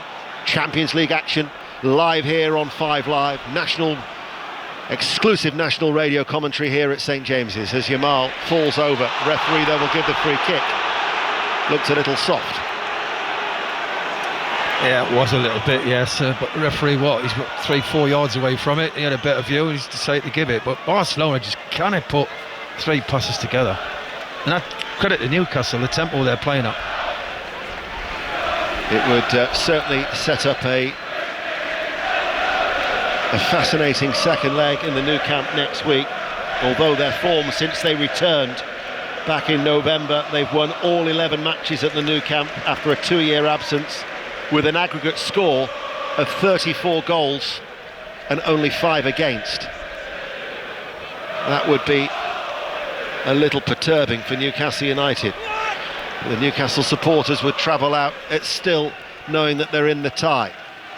Even better for Eddie Howe if they could take something with them in terms of a lead, as his name is being chanted around St James's Park. 0-0. Olmo. Lamine Yamal with a substitute. Olmo. Now it's with Kubasi. Floats the ball forward, and then that one will go ahead of Marc Bernal, who might have a touch of cramp here. He's gone down, he's bending the toes back with his legs stretched out wide, and there's a stoppage in play. Is this game management once more, do you think? Well, he might have cramp, but yeah, I think... Listen, Barcelona have been very disappointing in my eyes tonight. Yeah, I don't think we saw anything. Apart from that Lewandowski chance, they've not really cut Newcastle through. They've not really got past Newcastle's back four. Even in the midfield, you definitely say Newcastle have dominated in the middle of the park, and they've looked to threat Newcastle down the wing. So you've got to say, overall tonight, Barcelona, I think at the minute, would take 0-0 all day. Well, if you look across the top 5 leagues in Europe, the major big 5 leagues, nobody has played in the most games more than Newcastle United. This is their 48th game. He's had to balance that as Eddie Howe. You've got to say the energy levels of the team tonight's been outstanding. You know, they had a hard game, didn't they, Man City? Yes, they did. You know, it's not an easy game at all. Yet tonight, but people say 70 minutes is not the best time on Newcastle. It's not tiring in 70 minutes. Casado is going to be coming on for Barcelona. This is the fourth player who's on a sort of like yellow peril, if you like, should he pick up a yellow card. So he has come on, and Marc Bernal has gone off. So that touch of cramp, it's like for like really. So Marc Casado to come on for him. Only a couple of caps that he's got for his country. Come up through the academy since the age of 13. The 22-year-old midfielder. So he will slot into the centre of midfield with just over 16 minutes remaining. Tottenham are still trailing 5-1. Bayern Munich lead Atalanta 6-0. Liverpool lost by a goal to 0. 0-0 here as Lopez picks it up for Barcelona. Livramento makes the challenge. Tonali now towards Ramsey. Ramsey links up with Murphy. Tonali helps it out towards Livramento, the right back. Looks for the run of Gordon. Times his run well. Right corner of the area. Pulls it back. Here is Murphy. Man over is Barnes. Barnes inside the area. Barnes! Oh, it hits the post. The rebound is knocked in. Offside. But the flag is up. And Joel Linton's celebrations hardly started. And neither did that of the supporters. And that was agonising. VAR will naturally have a look at it. Newcastle coming oh so close with the initial effort from Barnes, back off the right-hand post, and the question is now, was Joel Linton on or offside? He'd gone forward, he was well offside. He's well offside, he's about 3 yards offside. It's shame. Newcastle again using the ball well, breaking, putting pressure on this Barcelona team. They can't handle it, Barcelona, when they get pressed. They give the ball away so cheaply. What about the effort from Barnes? Because good effort. He's very lucky, innit? Just bends it and hooks it, clips it to the far post, and Joel Linton is well offside. It remains 0-0. Murphy's Law, isn't it? Not Jacob. But you know, you look at, did all the homework. They've been involved in 113 goals in the last 24 Champions League matches. That's an average of 4.7 goals per game that Barcelona have been involved in. And then here we are now, match 25, and it's 0-0. Yeah, I think, listen, if it stays, I think Barcelona will be absolutely delighted if they can get through the next probably 20 minutes. Because Newcastle have been, they've won every second ball, they've pressurised ball, they've not let them put 3 or 4 passes together. They've created really one good chance, Barcelona, all game. Yeah, and that was that one for Lewandowski. MK Dons have got a 5th goal, Gillingham 1, MK Dons 5. So they'll be closing the gap to 2 points behind Bromley, and they'll be 13 matches unbeaten. We're inside the last quarter of an hour, and it is still 0-0. Chow heads it forward. Hall rolls away from Lamine Yamal, still pulling him back. He manages to wriggle clear. The referee has played the advantage. Then there came another foul this time, but on Hall as Barnes runs forward. Joel Linton stopped on the edge of the penalty area. Byrne runs forward, stepping out of defence. Tonali not in full control of the ball. Back it goes towards Chow. Black and white striped shirt rippling in the breeze in the northeast. And Livramento comes forward, and now Murphy. Newcastle still playing with good energy. Livramento won't get there before Gerard Martin can, and his clearance comes off the body of the England international and out for a goal. It's just a look, he stopped his run, Livramento. He thought it was offside as Gordon flicks it round the corner for him. If he'd continued his run, he was all right, but he thought it was offside. It'll be a free kick for Barcelona. The Newcastle United supporters still offering plenty of vocal encouragement. Barcelona go long. Lopez running, but we'll watch Byrne head it back safely towards Aaron Ramsdale. The last 6 games for Newcastle have had a sequence of 1-1, lose 1, 1-1, lose 1, 1-1, lose 1 against Manchester City. If it's to continue, they're due to get another W next to that little run of 6 fixtures.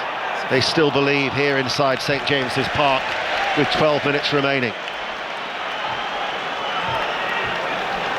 For all the threat that Barcelona have had and they've failed to score only once in their last 28 Champions League ties. That goes back to November 2023. They have created very, very little.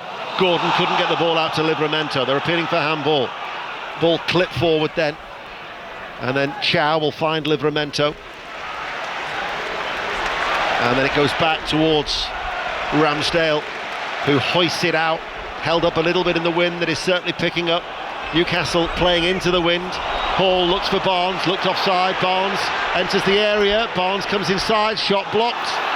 Flag still hasn't been raised. There's a player bundled over on the edge of the area. Newcastle still scrapping for it. Here is Joe Linton.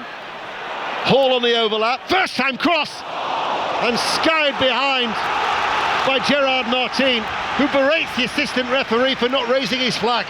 Well, you can say, I'm sitting here, I thought it was offside. I've got to say, linesman didn't put the flag up at all, and Newcastle again just can't get that little bit of quality in front of goal. Tonali waits, still 0-0.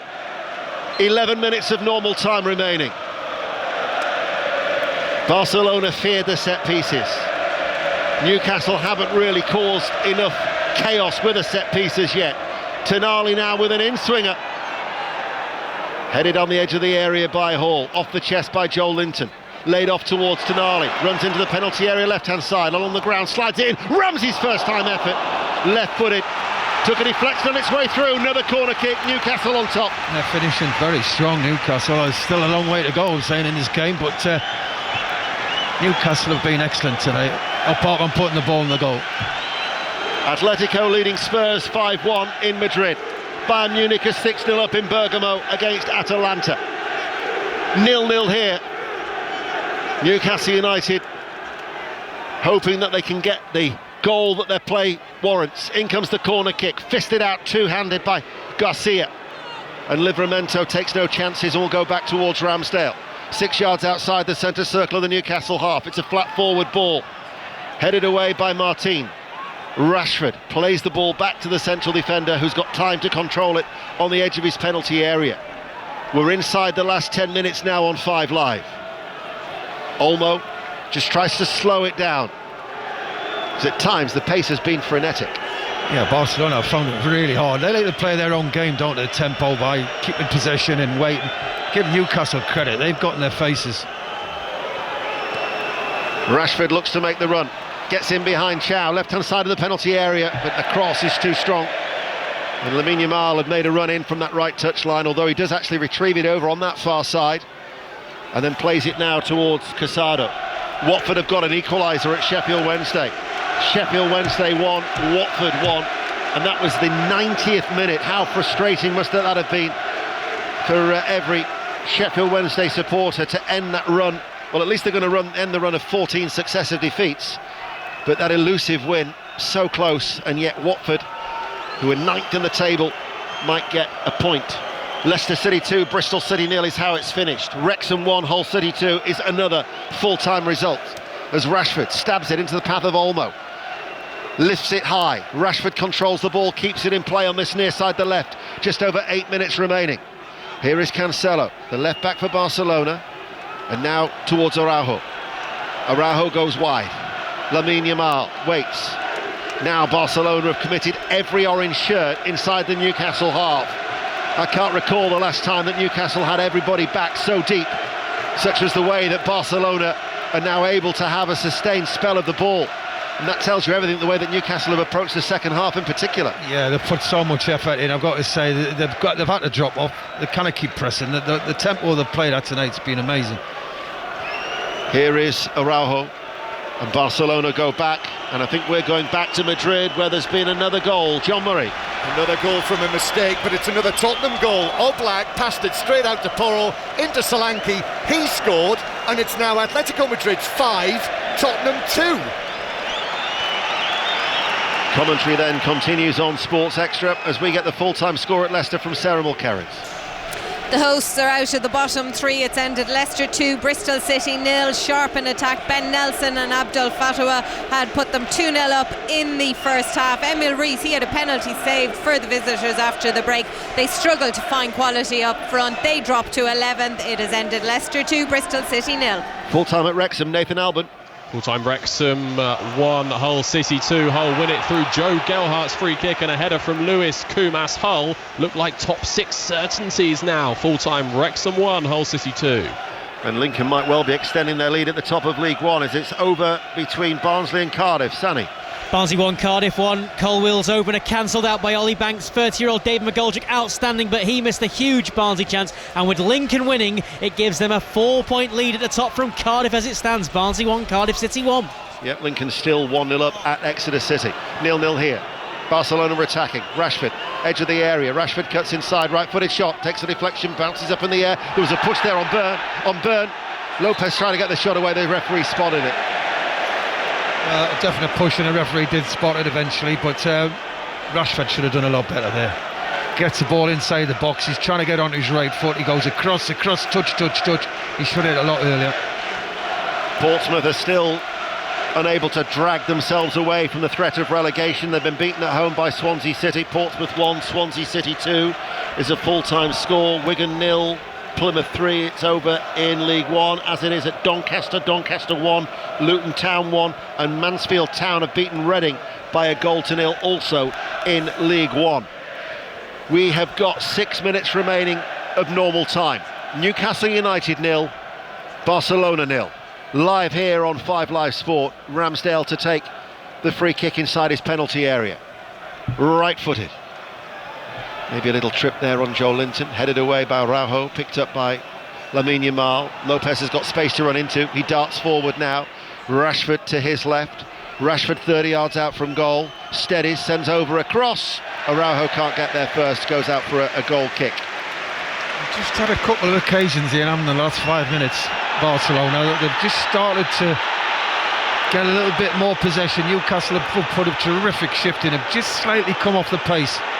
And having to go to Lamalia, he's behind the goal, he's got cramp, and then he crawls onto the pitch to delay the action, and well done to the referee, he said get off. Well, now actually he's gone off the pitch. The referee's quite right to say, right, you've got to wait for at least 30 seconds. And Araujo's complaining.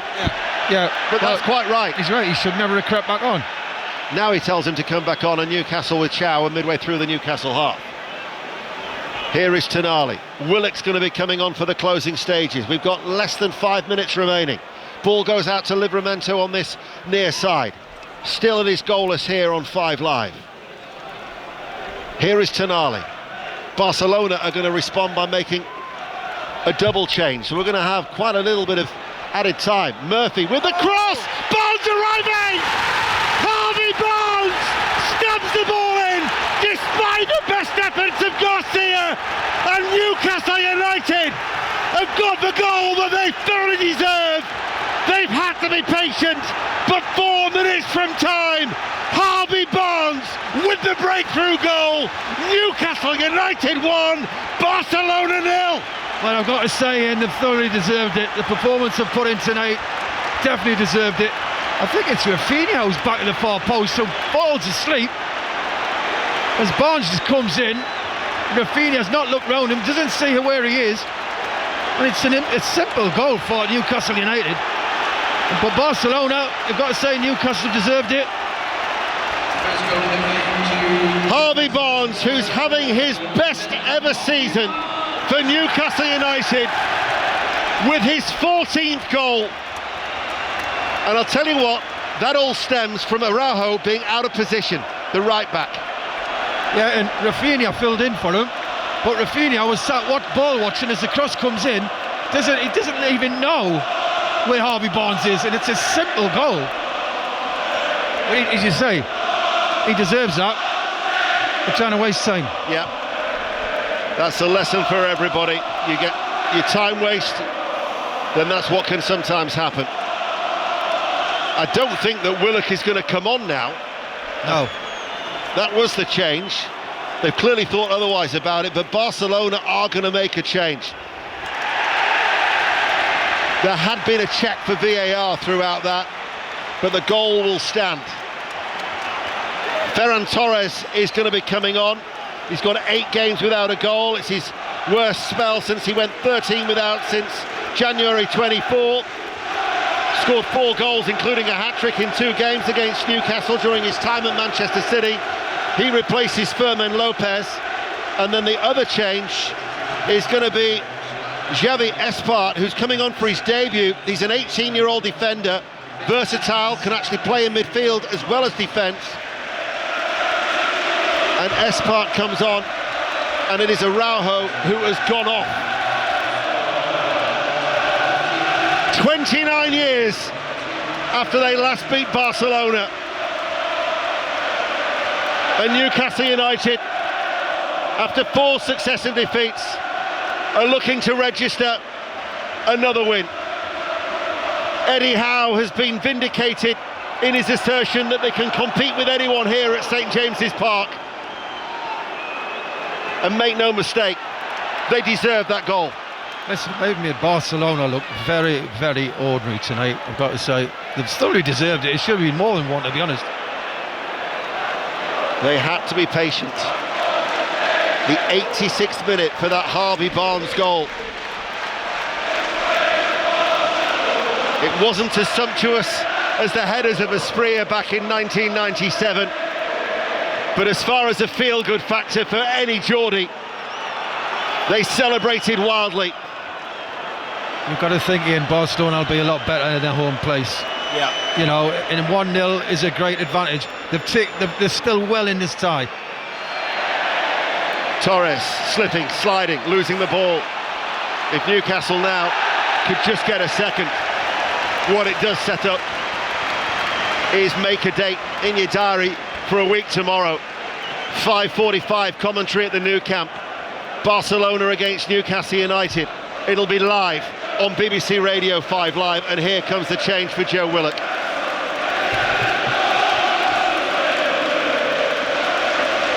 Newcastle have not stopped running. They've played with desire, endeavour, commitment. You cannot fault their energy levels, Chris. They've been excellent, really been up for it. Listen, it's Barcelona, what a great game to play in, and they've really put a shift in. They've been absolutely excellent. Harvey Barnes obviously getting a massive round of applause from the Newcastle faithful as he scored that goal, and they've been excellent. Newcastle really played at a great tempo and unsettled Barcelona, who for me have been absolutely woeful tonight. Millwall have beaten Derby by 1-0. Sheffield Wednesday 1, Watford 1 is how it finished. 4 minutes of added time, which we're now into. Barnes, the goal scorer, makes way. Handshakes from Jason Tindall, Eddie Howe, and the rest of the coaching staff down below. News of a goal at Stoke, Lee Blakeman.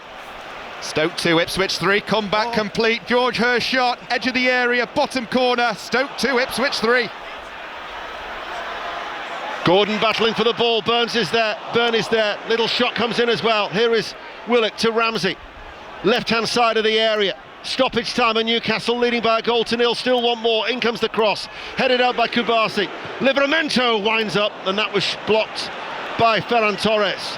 Rashford heads the ball down, tugged back by Rashford on Gordon. We'll get full time now at Millwall, Emily Herbert. Millwall 1, Derby 0. Josh Coburn the difference, nodded home at the far post, delivered from Kramer. It moves them to a point behind second place Middlesbrough. Derby stays 7th. Full time, Millwall 1, Derby County 0. The noise is deafening inside St James's Park. Eddie Howe's side looking to extend their longest ever unbeaten run in the Champions League to 6 matches. It will be 4 wins and 2 draws.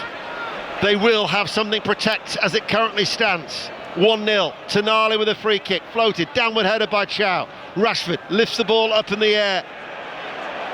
Joe Linton gets a touch, up it goes, Murphy loses out to Rashford.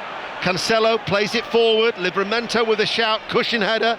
Joe Linton gives it back to Livramento, holds off Rashford, Tonali with a touch. There is Joe Linton, Murphy, Cancelo gets a foot into the challenge, and Dan Byrne, steadying influence, finds Livramento with a short ball downfield. Ramsey links up with Gordon through the midfield. Ramsey now out towards Willock, still urged on. Willock full of running, the substitute. goes on the outside, enters the area left-hand side. Willock, does he win a corner? No, it's a fair challenge that comes inside the penalty area. Lamine Yamal is dispossessed. Murphy tries to get to that loose ball, battles for it, won't go with him. Now all of a sudden Yamal strikes the back of Rafinha through the middle, and Byrne is there. Joe Linton battling for every ball. Torres to Yamal, runs forward. That was a tug back by Willock. That should be a yellow card, and indeed it is. Interesting that the cynical fouls now get a yellow card when they didn't earlier in the game. Just got to calm down a little bit, Newcastle, and put the foot on the ball. They're winning, they've got the advantage. I know they're going back to Barcelona, who are very, very strong at home, but Newcastle's in the driving seat. They've just got to keep the ball, keep their composure. This could be a famous night for Newcastle United,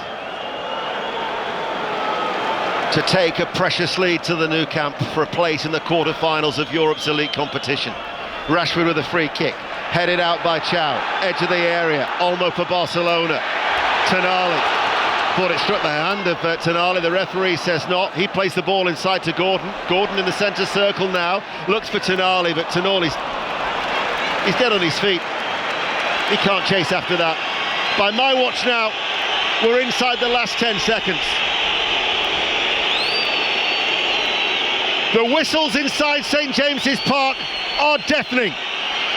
Newcastle United have a slender lead. Barcelona in possession. Newcastle's players have given absolutely everything. Cancelo comes forward. Now towards Rafinha. Rafinha to Olmo, enters the area, goes down inside the box. The referee's given a penalty. Late drama. Newcastle have conceded a penalty in the 5th minute of stoppage time. Joe Linton. Is it? It looked a penalty from where we are, Ian, so I mean, they don't deserve anything, Barcelona, for me, but it looks there. Yeah, it's a definite pen. Is it Dan Burn? Is it Dan Burn who gives it away? Chow. Chow. That's definitely a pen. Look, we saw 2 angles here. Yeah. Look, there's another one. Look, it's definite, 100%. Don't deserve it, but that's football.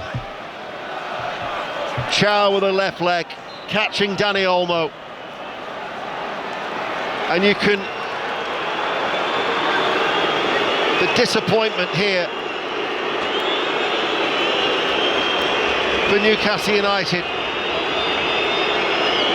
It is going to be Lamine Yamal up against Aaron Ramsdale, who's only saved 6 of his 36 penalties that he's faced in his career. If Harvey Barnes was the potential match winner, Aaron Ramsdale could be the potential match saver. But Lamine Yamal with a penalty now, scores, finds the bottom left-hand corner. It is heartbreak for Newcastle United. Deep into injury time, Lamine Yamal with the equaliser. Newcastle United won, Barcelona won, and indeed it is the final kick of the game. And Barcelona have somehow salvaged something from this first leg. Oh, we know it's a cruel game, and that is unbelievable. It was a definite pen, but give Yamal credit. Kept his head. It was terrific atmosphere in here, and he kept his head.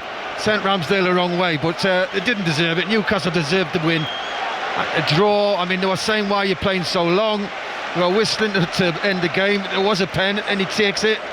And he takes a very good penalty, by the way. But Newcastle, look, you can see how disappointed they are. They just took Barcelona apart tonight, really. They've had chances. They've been a better team for the whole, basically, 90 minutes of the game.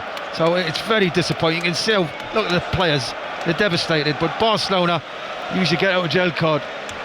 Newcastle United are crestfallen. The players still protesting to the officials in the middle. Kieran Trippier is giving his 2 pennant to the Marco Guida, the Italian referee, who leaves the field to a crescendo of boos. But you have got to feel for Newcastle United's players. They gave it absolutely everything. But that late penalty has robbed them of a famous win. It is finished. Newcastle 1, Barcelona 1. Talk about in that game. We will be back there very shortly, but there's been another penalty awarded this evening. It's in the game at Stoke. Lee Blakeman. It's been awarded to Stoke. This is massive. Stoke 2, Ipswich 3. Stoke 2 up at half-time. Ipswich with the turnaround in the second half to make it 3-2. Milan Schmidt got Stoke's first. His first for the club since joining from Go Ahead Eagles. He's going to step up to take the penalty and make it 3-3. What an incredible game. The points are going to be shared here. Stoke 3, Ipswich 3. Extraordinary scenes at the end of that game with big implications in terms of what the table looks like, and we'll get to that in just a second. Meanwhile, we go back to St James's Park, where it could, Ian Dennis, have been a fantastic night for Newcastle United, but 20 seconds after the 4 minutes of added time had been played, Barcelona awarded that penalty from which they equalised. Yeah, they were so close, Kelly. You know, memories of 97 and that famous 3-2 victory against Barcelona, and then Harvey Barnes popping up with what everybody thought was a late winner 4 minutes from time, cross from the right, stabbed the ball in despite the best efforts of Garcia. There was a minimum of 4 minutes to be played, and as you say, we'd just gone into that 5th minute of added time when it was a penalty. Chow caught Olmo, the substitute, he went down, and it was dispatched perfectly by Lamine Yamal, left-footed into the bottom left-hand corner. But the referee, who earlier in the game really should have booked Lamine Yamal and Lopez, which would have ruled them out of next week's return leg. But you could see that the Newcastle players were absolutely crestfallen in the manner of how they conceded that late goal, because Barcelona were second best and didn't deserve anything from tonight's game. And that's exactly the point, Chris Waddle. Up to that point, Newcastle had played it pretty much perfectly. Excellent. Newcastle were brilliant tonight. I thought the tempo, and everybody said that they fall away after 30 minutes in the first half, and then when it gets to 70 they fall away. They didn't tonight. The crowd roared them on. They were really up for it. Yes, they were playing Barcelona. You could see that they were really sort of really pumped up. It was Barcelona, great side, but Newcastle tonight were by far the better side, created the more chances. The way they played, you can't really fault them, and it was a late challenge and it was a pen. You cannot say it wasn't, and it's whether they played 20 seconds over or not, they'll give a pen away at the last second. Barcelona will be going home to Spain thinking, we have just got out of jail here. We did not deserve anything tonight, and they've got the advantage now because not many people go to the Nou Camp and win. We will have lots more reaction to that game between now and 10:30 here on 5 Live Sport. The full-time whistle has gone in that game between Stoke City and Ipswich Town. It was a 96th minute penalty. Stoke City got the equaliser. It means they take a point each, and it means that Ipswich are on 65 points. They are in 4th place in the table, and the game's of course taking place tomorrow night. It means that they can be overtaken inside the playoff places. So a big couple of points dropped there. Ipswich, who fought back from 2-0 down to lead by 3-2, and that 96th minute penalty was an equaliser. Meanwhile, it's been all round a pretty terrible night for Tottenham Hotspur yet again. They're in action in Madrid. Let's check in with what's happening there. Which they are now. Hello, yes, we're with Paul Robinson here on Sports Extra, and Atletico Madrid 5, Tottenham 2 is the score. We've had 3 minutes of added time, but we've had a lengthy stoppage here because Romero and Polina clashed heads. Polina's had to come off the field, and Christian Romero has just gone down on his haunches on the halfway line. Several of his players, his teammates, have come around him and they've suggested he can't continue. So that's another part of the story tonight. It's entirely possible that Romero and Polina, having received head injuries with the protocol, it may well be that they're not able to be involved against Liverpool at Anfield on Sunday, Paul Robinson. What a night they've had, Tottenham, here. I mean, the final whistle, as you can probably hear, has just gone in the background, and Tottenham have ended the game with 9 players on the pitch. There it is. The full-time whistle goes here in the Metropolitano, and Atletico Madrid supporters celebrate wildly. what a night they've had, but this has been a nightmare for Tottenham, particularly the first quarter of the match when there was Tottenham mistake after Tottenham mistake, Atletico Madrid goal after goal. It went 1-0, 2-0, 3-0, 4-0. At 3-0, Igor Tudor substituted off his young goalkeeper Antonin Kinski, brought on Vicario. In the end, a scoreline of 5-2. You know, the tide's long gone, hasn't it, Paul, surely? It's been a very, very disappointing night for Tottenham. We came into the night thinking, is this of any importance to Tottenham? The important thing for Tottenham tonight was that they had some kind of performance that they could go forward with, some kind of confidence, some kind of anything to take forward into the Premier League. It has been an absolute disaster. That's the only word you can use for Tottenham tonight. From minute one, they were awful. Went 3-0 down, goalkeeper mistakes, and I'm sure we're going to talk about it at length. The goalkeeper was substituted after 16 minutes. It's unprecedented. It's never been heard of. And from that point on, it just looked like a side that was devoid of confidence, devoid of ideas. I'm genuine. I know we spoke about it in commentary. I'm not so sure how long this manager has got. I really haven't, because that was awful. Yeah, remarkable night here as Atletico Madrid's players celebrate with their fans. But for Tottenham, it has simply gone from bad to much, much worse. 6 defeats in a row in all competitions. Igor Tudor has lost 4 out of 4. And it looks as though, almost certainly, that's it for them in the Champions League this season, despite the second leg to come in London next week. Atletico Madrid winning 5-2 against Tottenham. John Murray, as you said, it's gone from bad to much, much worse. It looks as though that's the end of Tottenham's Champions League campaign as they take that 5-2 defeat back to the Tottenham Hotspur Stadium. And Paul, it's happened in a season where it felt it couldn't get much worse for Tottenham. This is just the game that they didn't need. We spoke before the game about what can Tottenham come out of this with. Actually, he's picked a fairly strong side. I think he changed the goalkeeper tonight because Vicario has been poor, with the intention of maybe keeping Kinski in going forward to the end of the season if he did well. I mean, he substituted the goalkeeper, 22-year-old goalkeeper, he substituted him after 16 minutes, and the team looked devoid of confidence, devoid of ideas. And just looking at them now leaving the field, the body language, the shoulders are down, that there's no kind of camaraderie between the players. And yes, we can criticise the manager, and I will criticise the manager because I don't think he's the right man. I don't think he's the right fit. I don't think what he's done at Tottenham, he's looking for answers and he's not found any answers whatsoever. What I've seen from the manager suggests that they're going to go forward in any way, shape or form. But from a player's point of view, you have to have a personal and professional pride when you cross that white line as a team. If you're going to be resilient as 11 players against 11 players and you say, we're going to try and stop you scoring, we're going to make it hard for you. I just didn't see anything in the first half. It was one of, if not the worst performance I've seen from them. I watched them play. I sat on my sofa at home the other night against Crystal Palace, looking forward to watching the game, thinking this could be the springboard for the rest of the season. And I thought that was the lowest ebb. Tonight was worse. Paul and John will be talking to you much more on that 5-2 defeat for Tottenham. We'll also reflect on Newcastle's 1-1 draw against Barcelona and Liverpool's defeat by Galatasaray in Istanbul in the early kickoff in the Champions League. And there's just one more result to bring you as well in the game between Atalanta and Bayern Munich, another high-scoring game. Charlie Slater. Certainly was. It finished Atalanta 1, Bayern Munich 6, and with that you would think game over, tie over.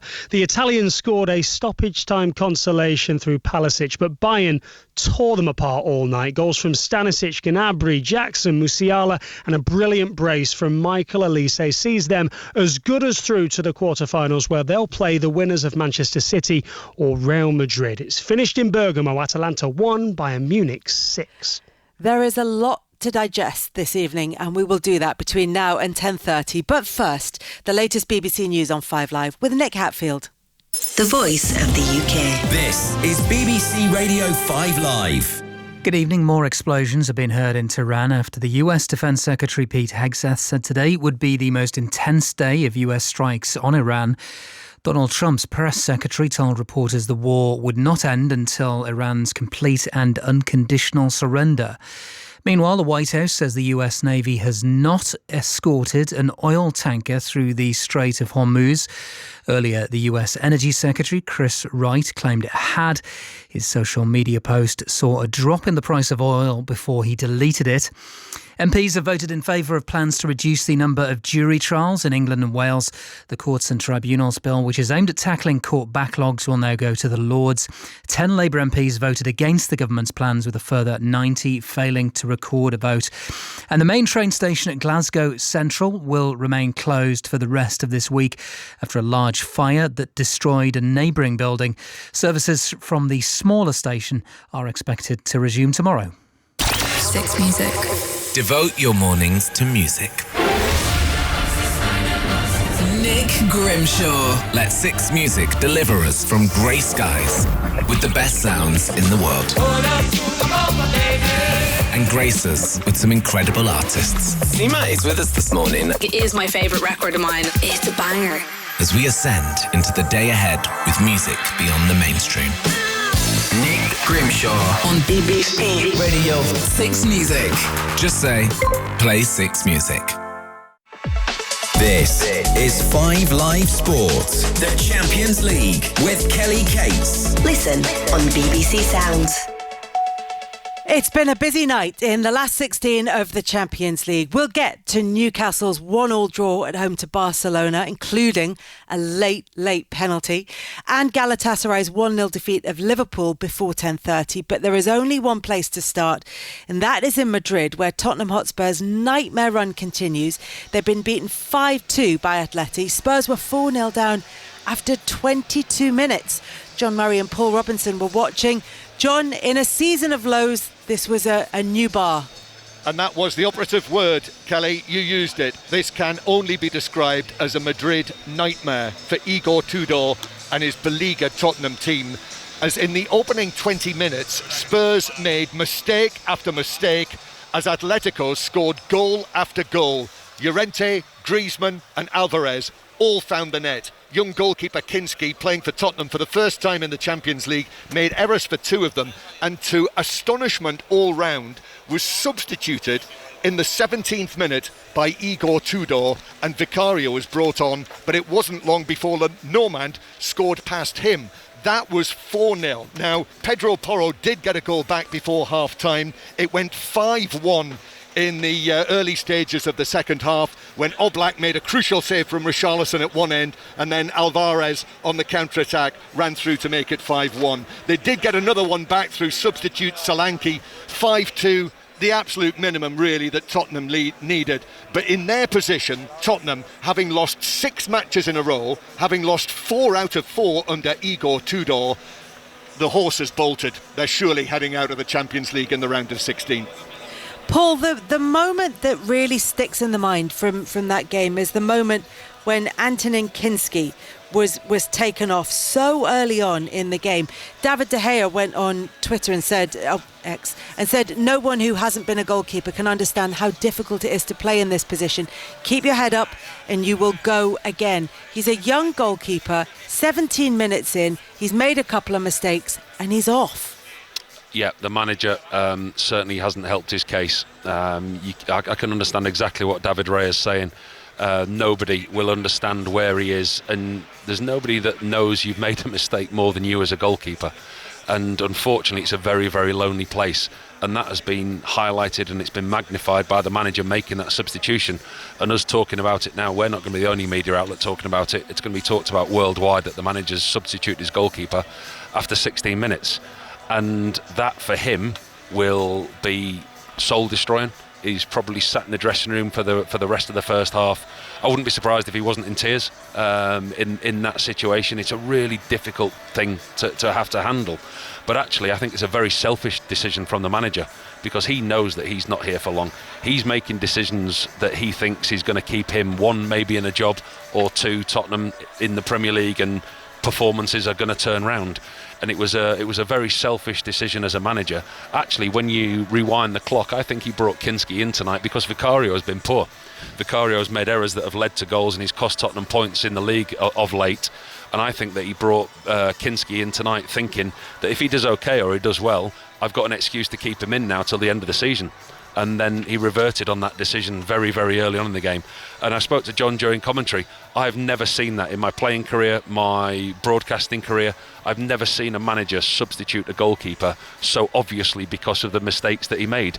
And it's quite blatantly for self-preservation for the manager, because it was a decision that he thought was best for him and his team at the time, without consideration for the young goalkeeper. And like you said, it may be unprecedented, but you know, as goalkeepers, you, David De Gea, whoever, you've been in these difficult positions and come back from them, and he'll be hoping that he is able to do that.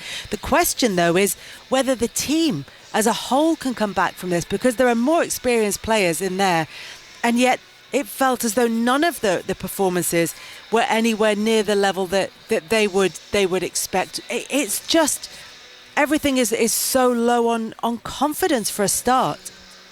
They can, but with a different manager. Not what I'm seeing here tonight. I wasn't convinced when he was first brought in. He did a decent job at Udinese, but Udinese is not Tottenham Hotspur, and it's not keeping Tottenham Hotspur in the Premier League. He got sacked at Juventus earlier this season. He's had an impact at the clubs that he's been at. If you look at the clubs that he's been at, he's spent less than a year at all of them, other than Split, I think. Never more than a year. So he's come into Tottenham Hotspur, and for me it's got Paratici's fingerprints all over it. I don't know whether that's true or not, but he was brought in obviously to keep them in the Premier League, but the impact, there's been no impact. The players are clearly not reacting to them.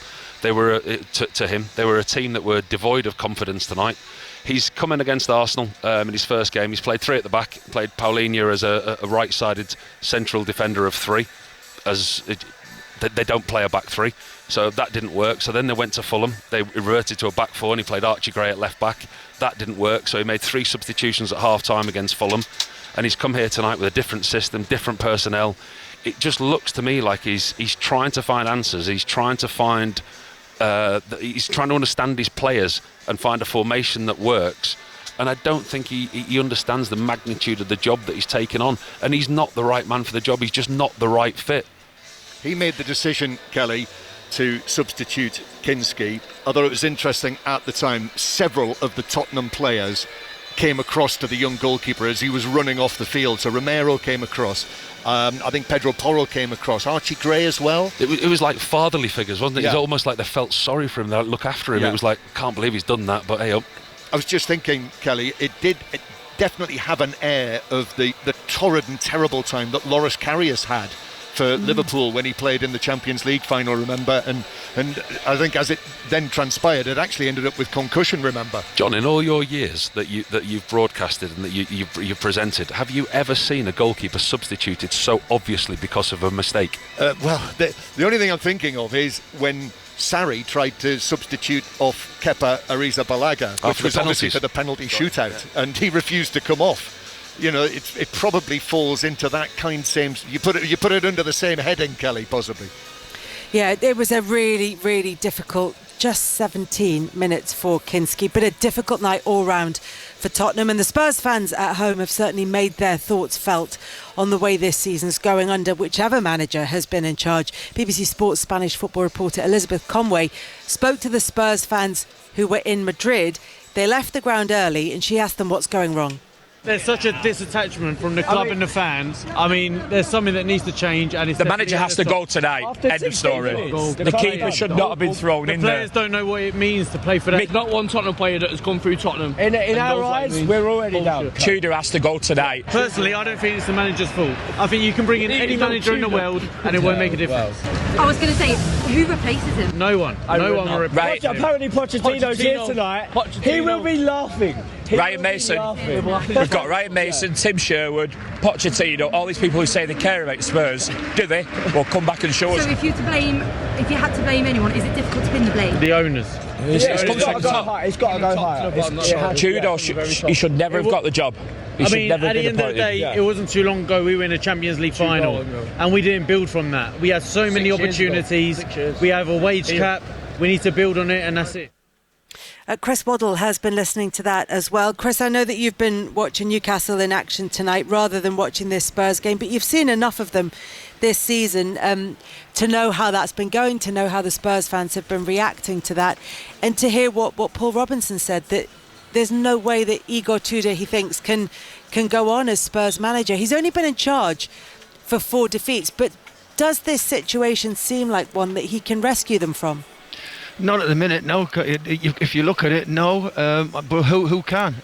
Let's be honest, the players have drained the confidence.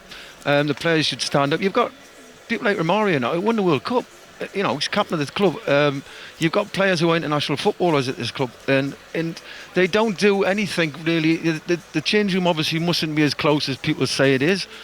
You roll your sleeves up and it might be ugly, and you might think, you know what, we've won 1-0 tonight and it was a horrible game and it was terrible, but it's so easy to play against Tottenham at the minute. It's so easy. I watch Tottenham play, obviously, I like Tottenham. I had 4 years. It's a great club. I really enjoyed it, and I watch them play now and they don't look as if they want to wear the shirt. And the biggest thing about football is we can talk all day about the management, we can talk about the players and whatever. If you've got no confidence, right, don't play.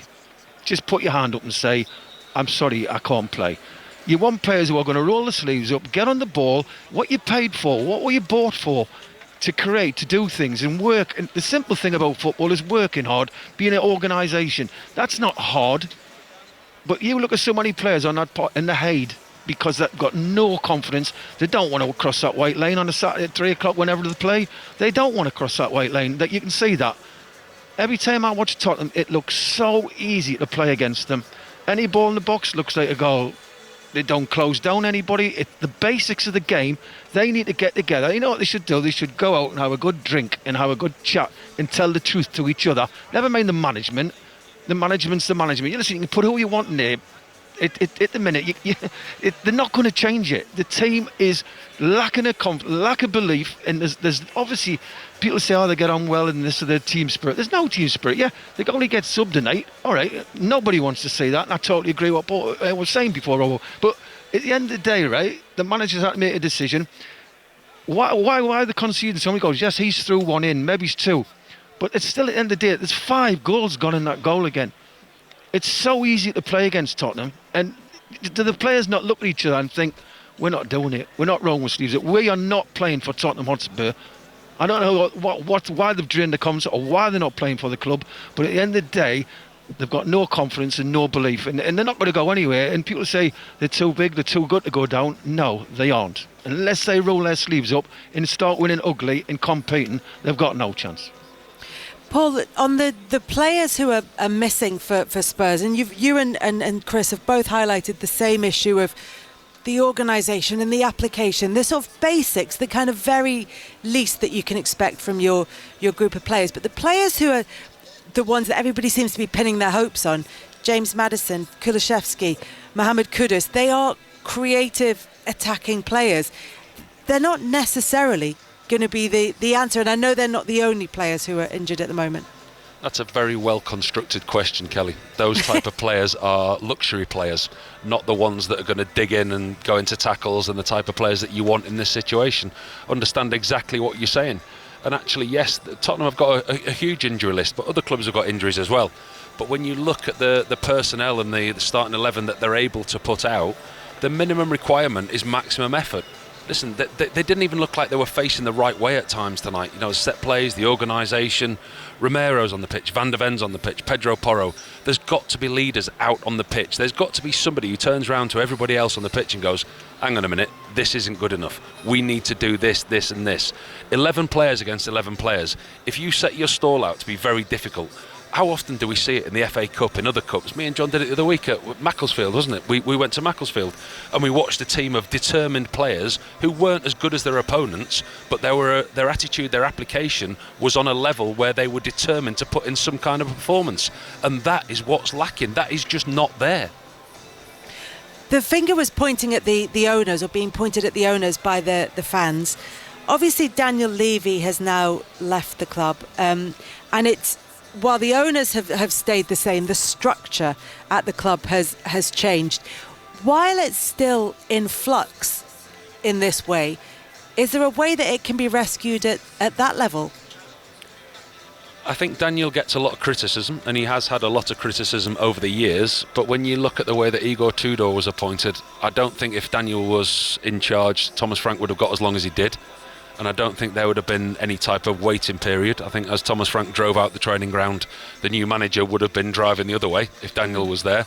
And I think when you look back at Daniel's tenure, there was a clamour for trophies at the time, so he employed Conte, Mourinho, win-now managers, but he didn't give them win-now players.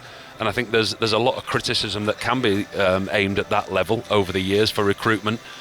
This isn't something that happens overnight. When you look at the players that Tottenham have and you look at where they are now, they only just missed out on relegation last year.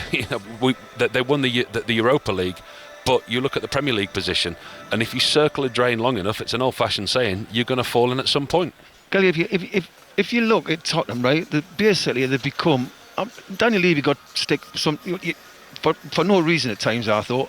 Right, at the end of the day, they've become a business. New stadium, beautiful training ground, arguably one of the best in the world. They've become a business. They got American football, rugby, go-karting, whatever it is, and abseiling, everything what you think, concerts. So it's become a business, and the football's become second to them. You need somebody who goes in there who's football-minded, who wants to make Tottenham Hotspur great. They've got the stadium, they've got the training ground. Surely they've got money. The way they earn money, they must have money. Tottenham should never be out the top four in my eyes, with the size of that club now, and how much they generate on money over a season. I just don't see why. You look at Mark Gee goes to Man City, Semenyo goes to Man City. They should have been Tottenham players. They should have said, well, we're contesting for them two. We're going to put the hand in my pocket. We want these two. They're going to make the club better, the team better and everything. They go past. What do they look at? I think they're saying the Brazilian kid, is it 18-year-old or something? I mean, really? So at the end of the day, right, they've become a business. And they've always been buying players at a certain age where they think in 3 years' time we'll get treble. Them days have got to stop. They've got the stadium now. They've got the stadium now, and they've got the training ground. They've got every facility they need to make money and spend money and make that club massive. And unfortunately, until they start thinking about the football instead of the business side, there will always be people chirping. Chris, you're going to stay with us because we're chatting Newcastle against Barcelona. For now, thank you very much to John Murray and Paul Robinson in Madrid. The plan at the moment is to talk about the game between Real Madrid and Manchester City tomorrow night, but we've got a lot to get through in the next 10 minutes. So just hang fire for a second and hopefully we'll get there. A disastrous night, though, for Tottenham. And then a heartbreaking end to the night for Newcastle. They drew 1-0 with Barcelona.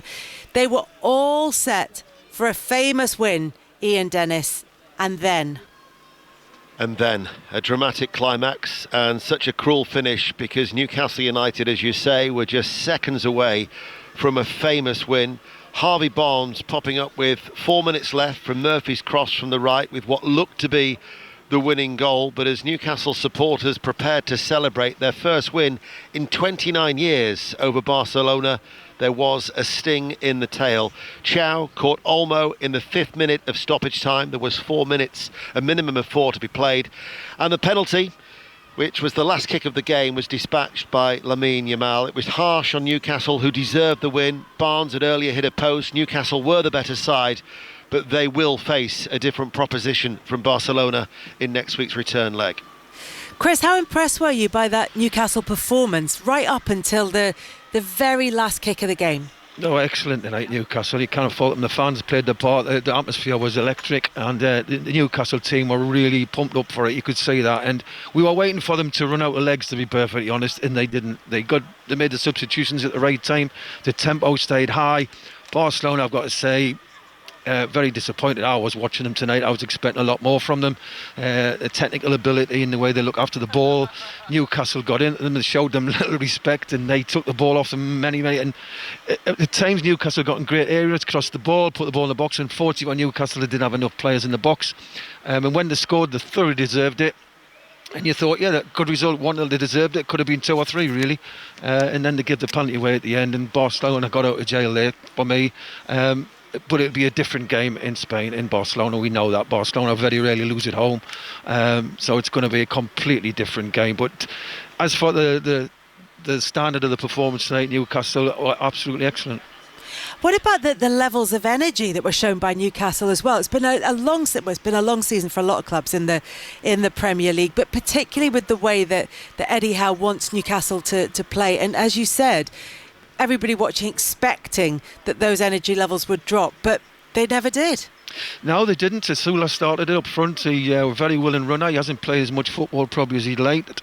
Really ran the channels well and put people under pressure, and he dragged the team up the field, and they couldn't get out Barcelona. We know Barcelona are not going to go a long ball in direct, so they were trying to play the way out, but Newcastle were all over them, and the tempo going, and as you're watching you keep thinking they can't keep this up, and they did. They were really up for it, and the crowd obviously played a big massive part in that, because they really urged the players on, and they put a massive shift in tonight, and I just feel sorry for them because they deserved to win the game. I interviewed Eddie actually on Saturday night, Kelly, after they lost the Manchester City Cup tie, and he said it has been a challenge, this schedule. This was their 12th game in 38 days, but not only that, they've also had illness in the camp, and that was the reason that Anthony Gordon didn't start tonight, because he's been struggling of late.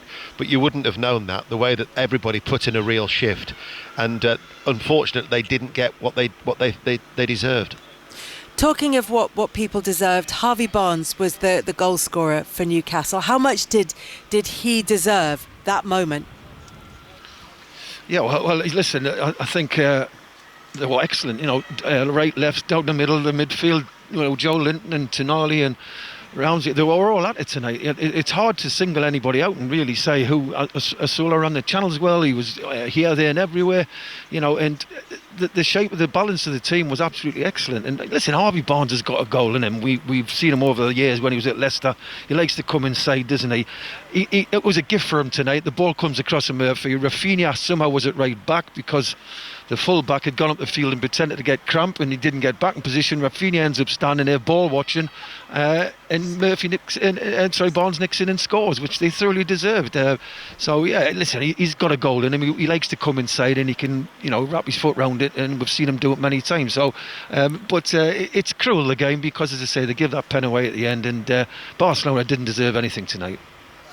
Didn't deserve anything tonight in terms of their performance against Newcastle, but like you said, it's going to be very different in Barcelona in terms of their home record, in terms of the way that they like to dominate the game at home. But can Newcastle do it again? Can they go out and put that kind of performance in at the Nou Camp and progress to the quarterfinals? Well, before Chris answers that, I'll just give you a statistic that I dropped out in the commentary, Kelly, that Barcelona, since they returned to the renovated Nou Camp in November, after a 2-year absence, they've scored 34 goals, they've conceded 5, and they've won all 11 games. And they've now only failed to score in one of their last 29 Champions League ties. So if our Newcastle are going to do it, Chris, they are going to have to find... All good things have to come to an end. Yeah, I know that. Yeah, we all say that. We all hope that. But no, listen, we'll see a different Barcelona in that. Newcastle, I mean, can you put this performance, what you've had tonight, again in at Barcelona? No, we know it's going to have to be a different game plan. Barcelona will be more for it. I'm sure they'll get criticised in a way tonight that all right, they've drew, but they haven't played well. It's all been a shambles, really. You would expect them to have words about how they've performed, and I'm sure there'll be a different team in Barcelona. But Newcastle have proved that they can compete against them, and they've got nothing to fear going over there after tonight's performance. I think the other thing, Kelly, that is worth pointing out again, we mentioned it in the commentary, but Fermin Lopez and Lamine Yamal should have both been booked in the first half. That would have ruled them out of the second leg through suspension, and I think that will be a source of irritation, at least for Eddie Howe. Ian Dennis, Chris Waddle, thank you very much. Elsewhere this evening in the early kick-off in the Champions League, it finished Galatasaray 1, Liverpool 0, and there'll be much more on that game in the Football Daily podcast, which you can download from BBC Sounds, and that'll be available later on this evening. Let's bring it all full circle, though, and head back to Madrid, where John Murray and Paul Robinson are waiting, because they're going to be bringing us commentary of Real Madrid against Manchester City tomorrow night for 5 Live. And yet again, John Murray, these two teams play each other. Yes, we're not going anywhere, are we, Paul? Well, I would hope not. I've come all this way to see you. Well, we'll have to change stadiums. That is a very good point, Kelly.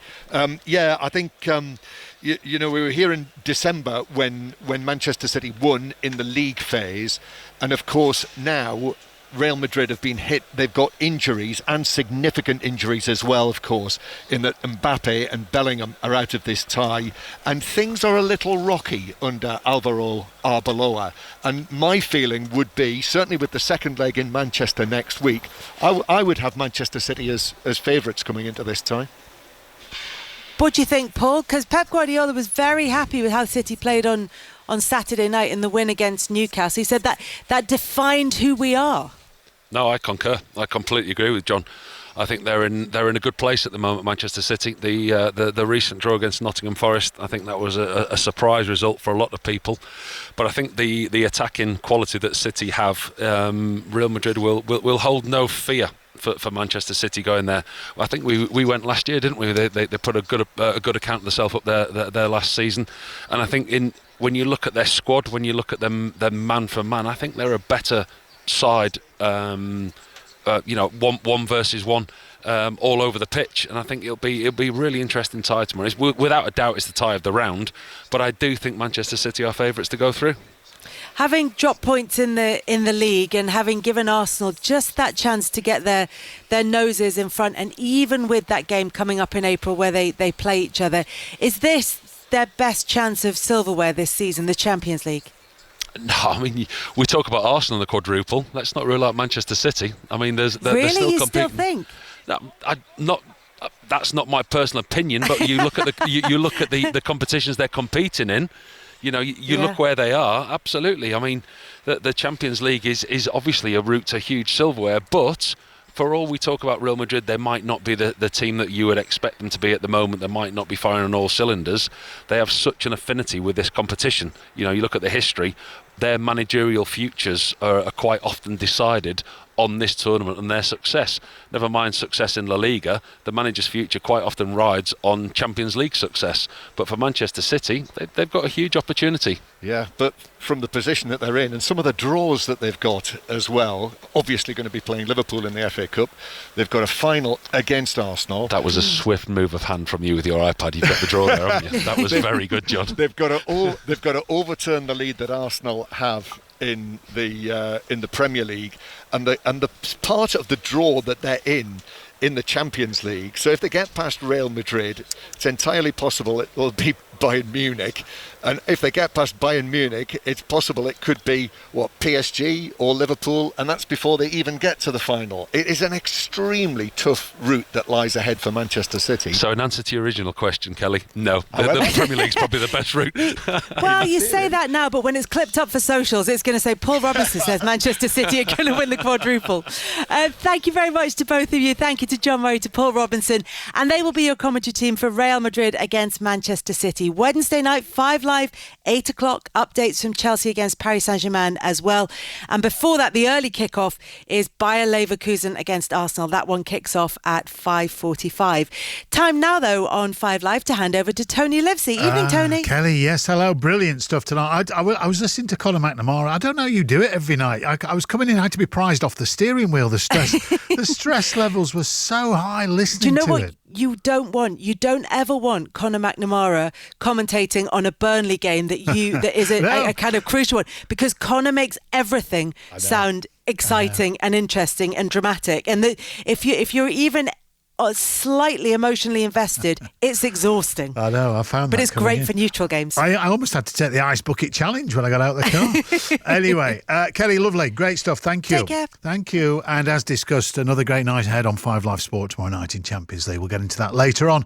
Right, hello everyone. Good evening. Tuesday here on 5 Live 10:30. Let's get the latest news and sport.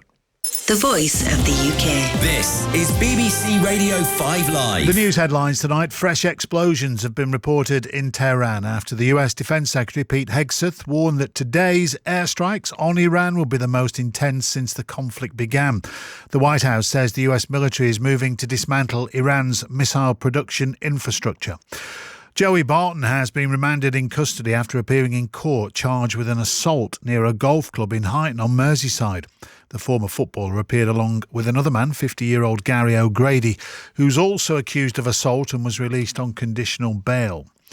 The bill to abolish hereditary peerages has been approved by Parliament. The House of Lords backed down over the government's plans to remove the remaining 92 hereditary peers who will no longer have the right to sit and vote.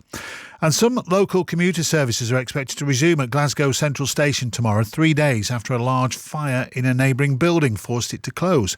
Mainline services linking Glasgow with London and Manchester have been cancelled for the rest of the week. That is the news for now. Let's get the sport. Here's Matty Nixon. Thank you very much for that, Tony. Let's start with the Champions League action. As we've been hearing, it wasn't a great night for the English side. Struggling Tottenham were thumped 5-2 away at Spanish side Atletico Madrid. Their goalkeeper Antonin Kinski was substituted in just the 17th minute of that one after conceding 3 goals inside the opening quarter of an hour. Liverpool suffered a 1-0 defeat at Galatasaray, and there was late heartbreak for Newcastle too, as Lamine Yamal scored a 96th minute penalty to earn Barcelona a 1-1 draw at St James's Park. In the Championship, Millwall moved to within a point of the automatic promotion places. That was thanks to a 1-0 home win over Derby. Elsewhere, there were victories too for Leicester, Swansea and Hull City, while Stoke and Ipswich drew 3-3, and it finished Sheffield Wednesday 1, Watford 1. Under pressure, England have made one change to their lineup to face France in the final round of the Six Nations on Saturday. Ollie Chesham will come into the back row. Lossiemouth produced a dominant display to win the champion hurdle on the opening day of the Cheltenham Festival, and Great Britain have their first medal of the Milan Cortina Winter Paralympics. That's after Neil Simpson and his guide Rob Poth won silver in the Alpine combined.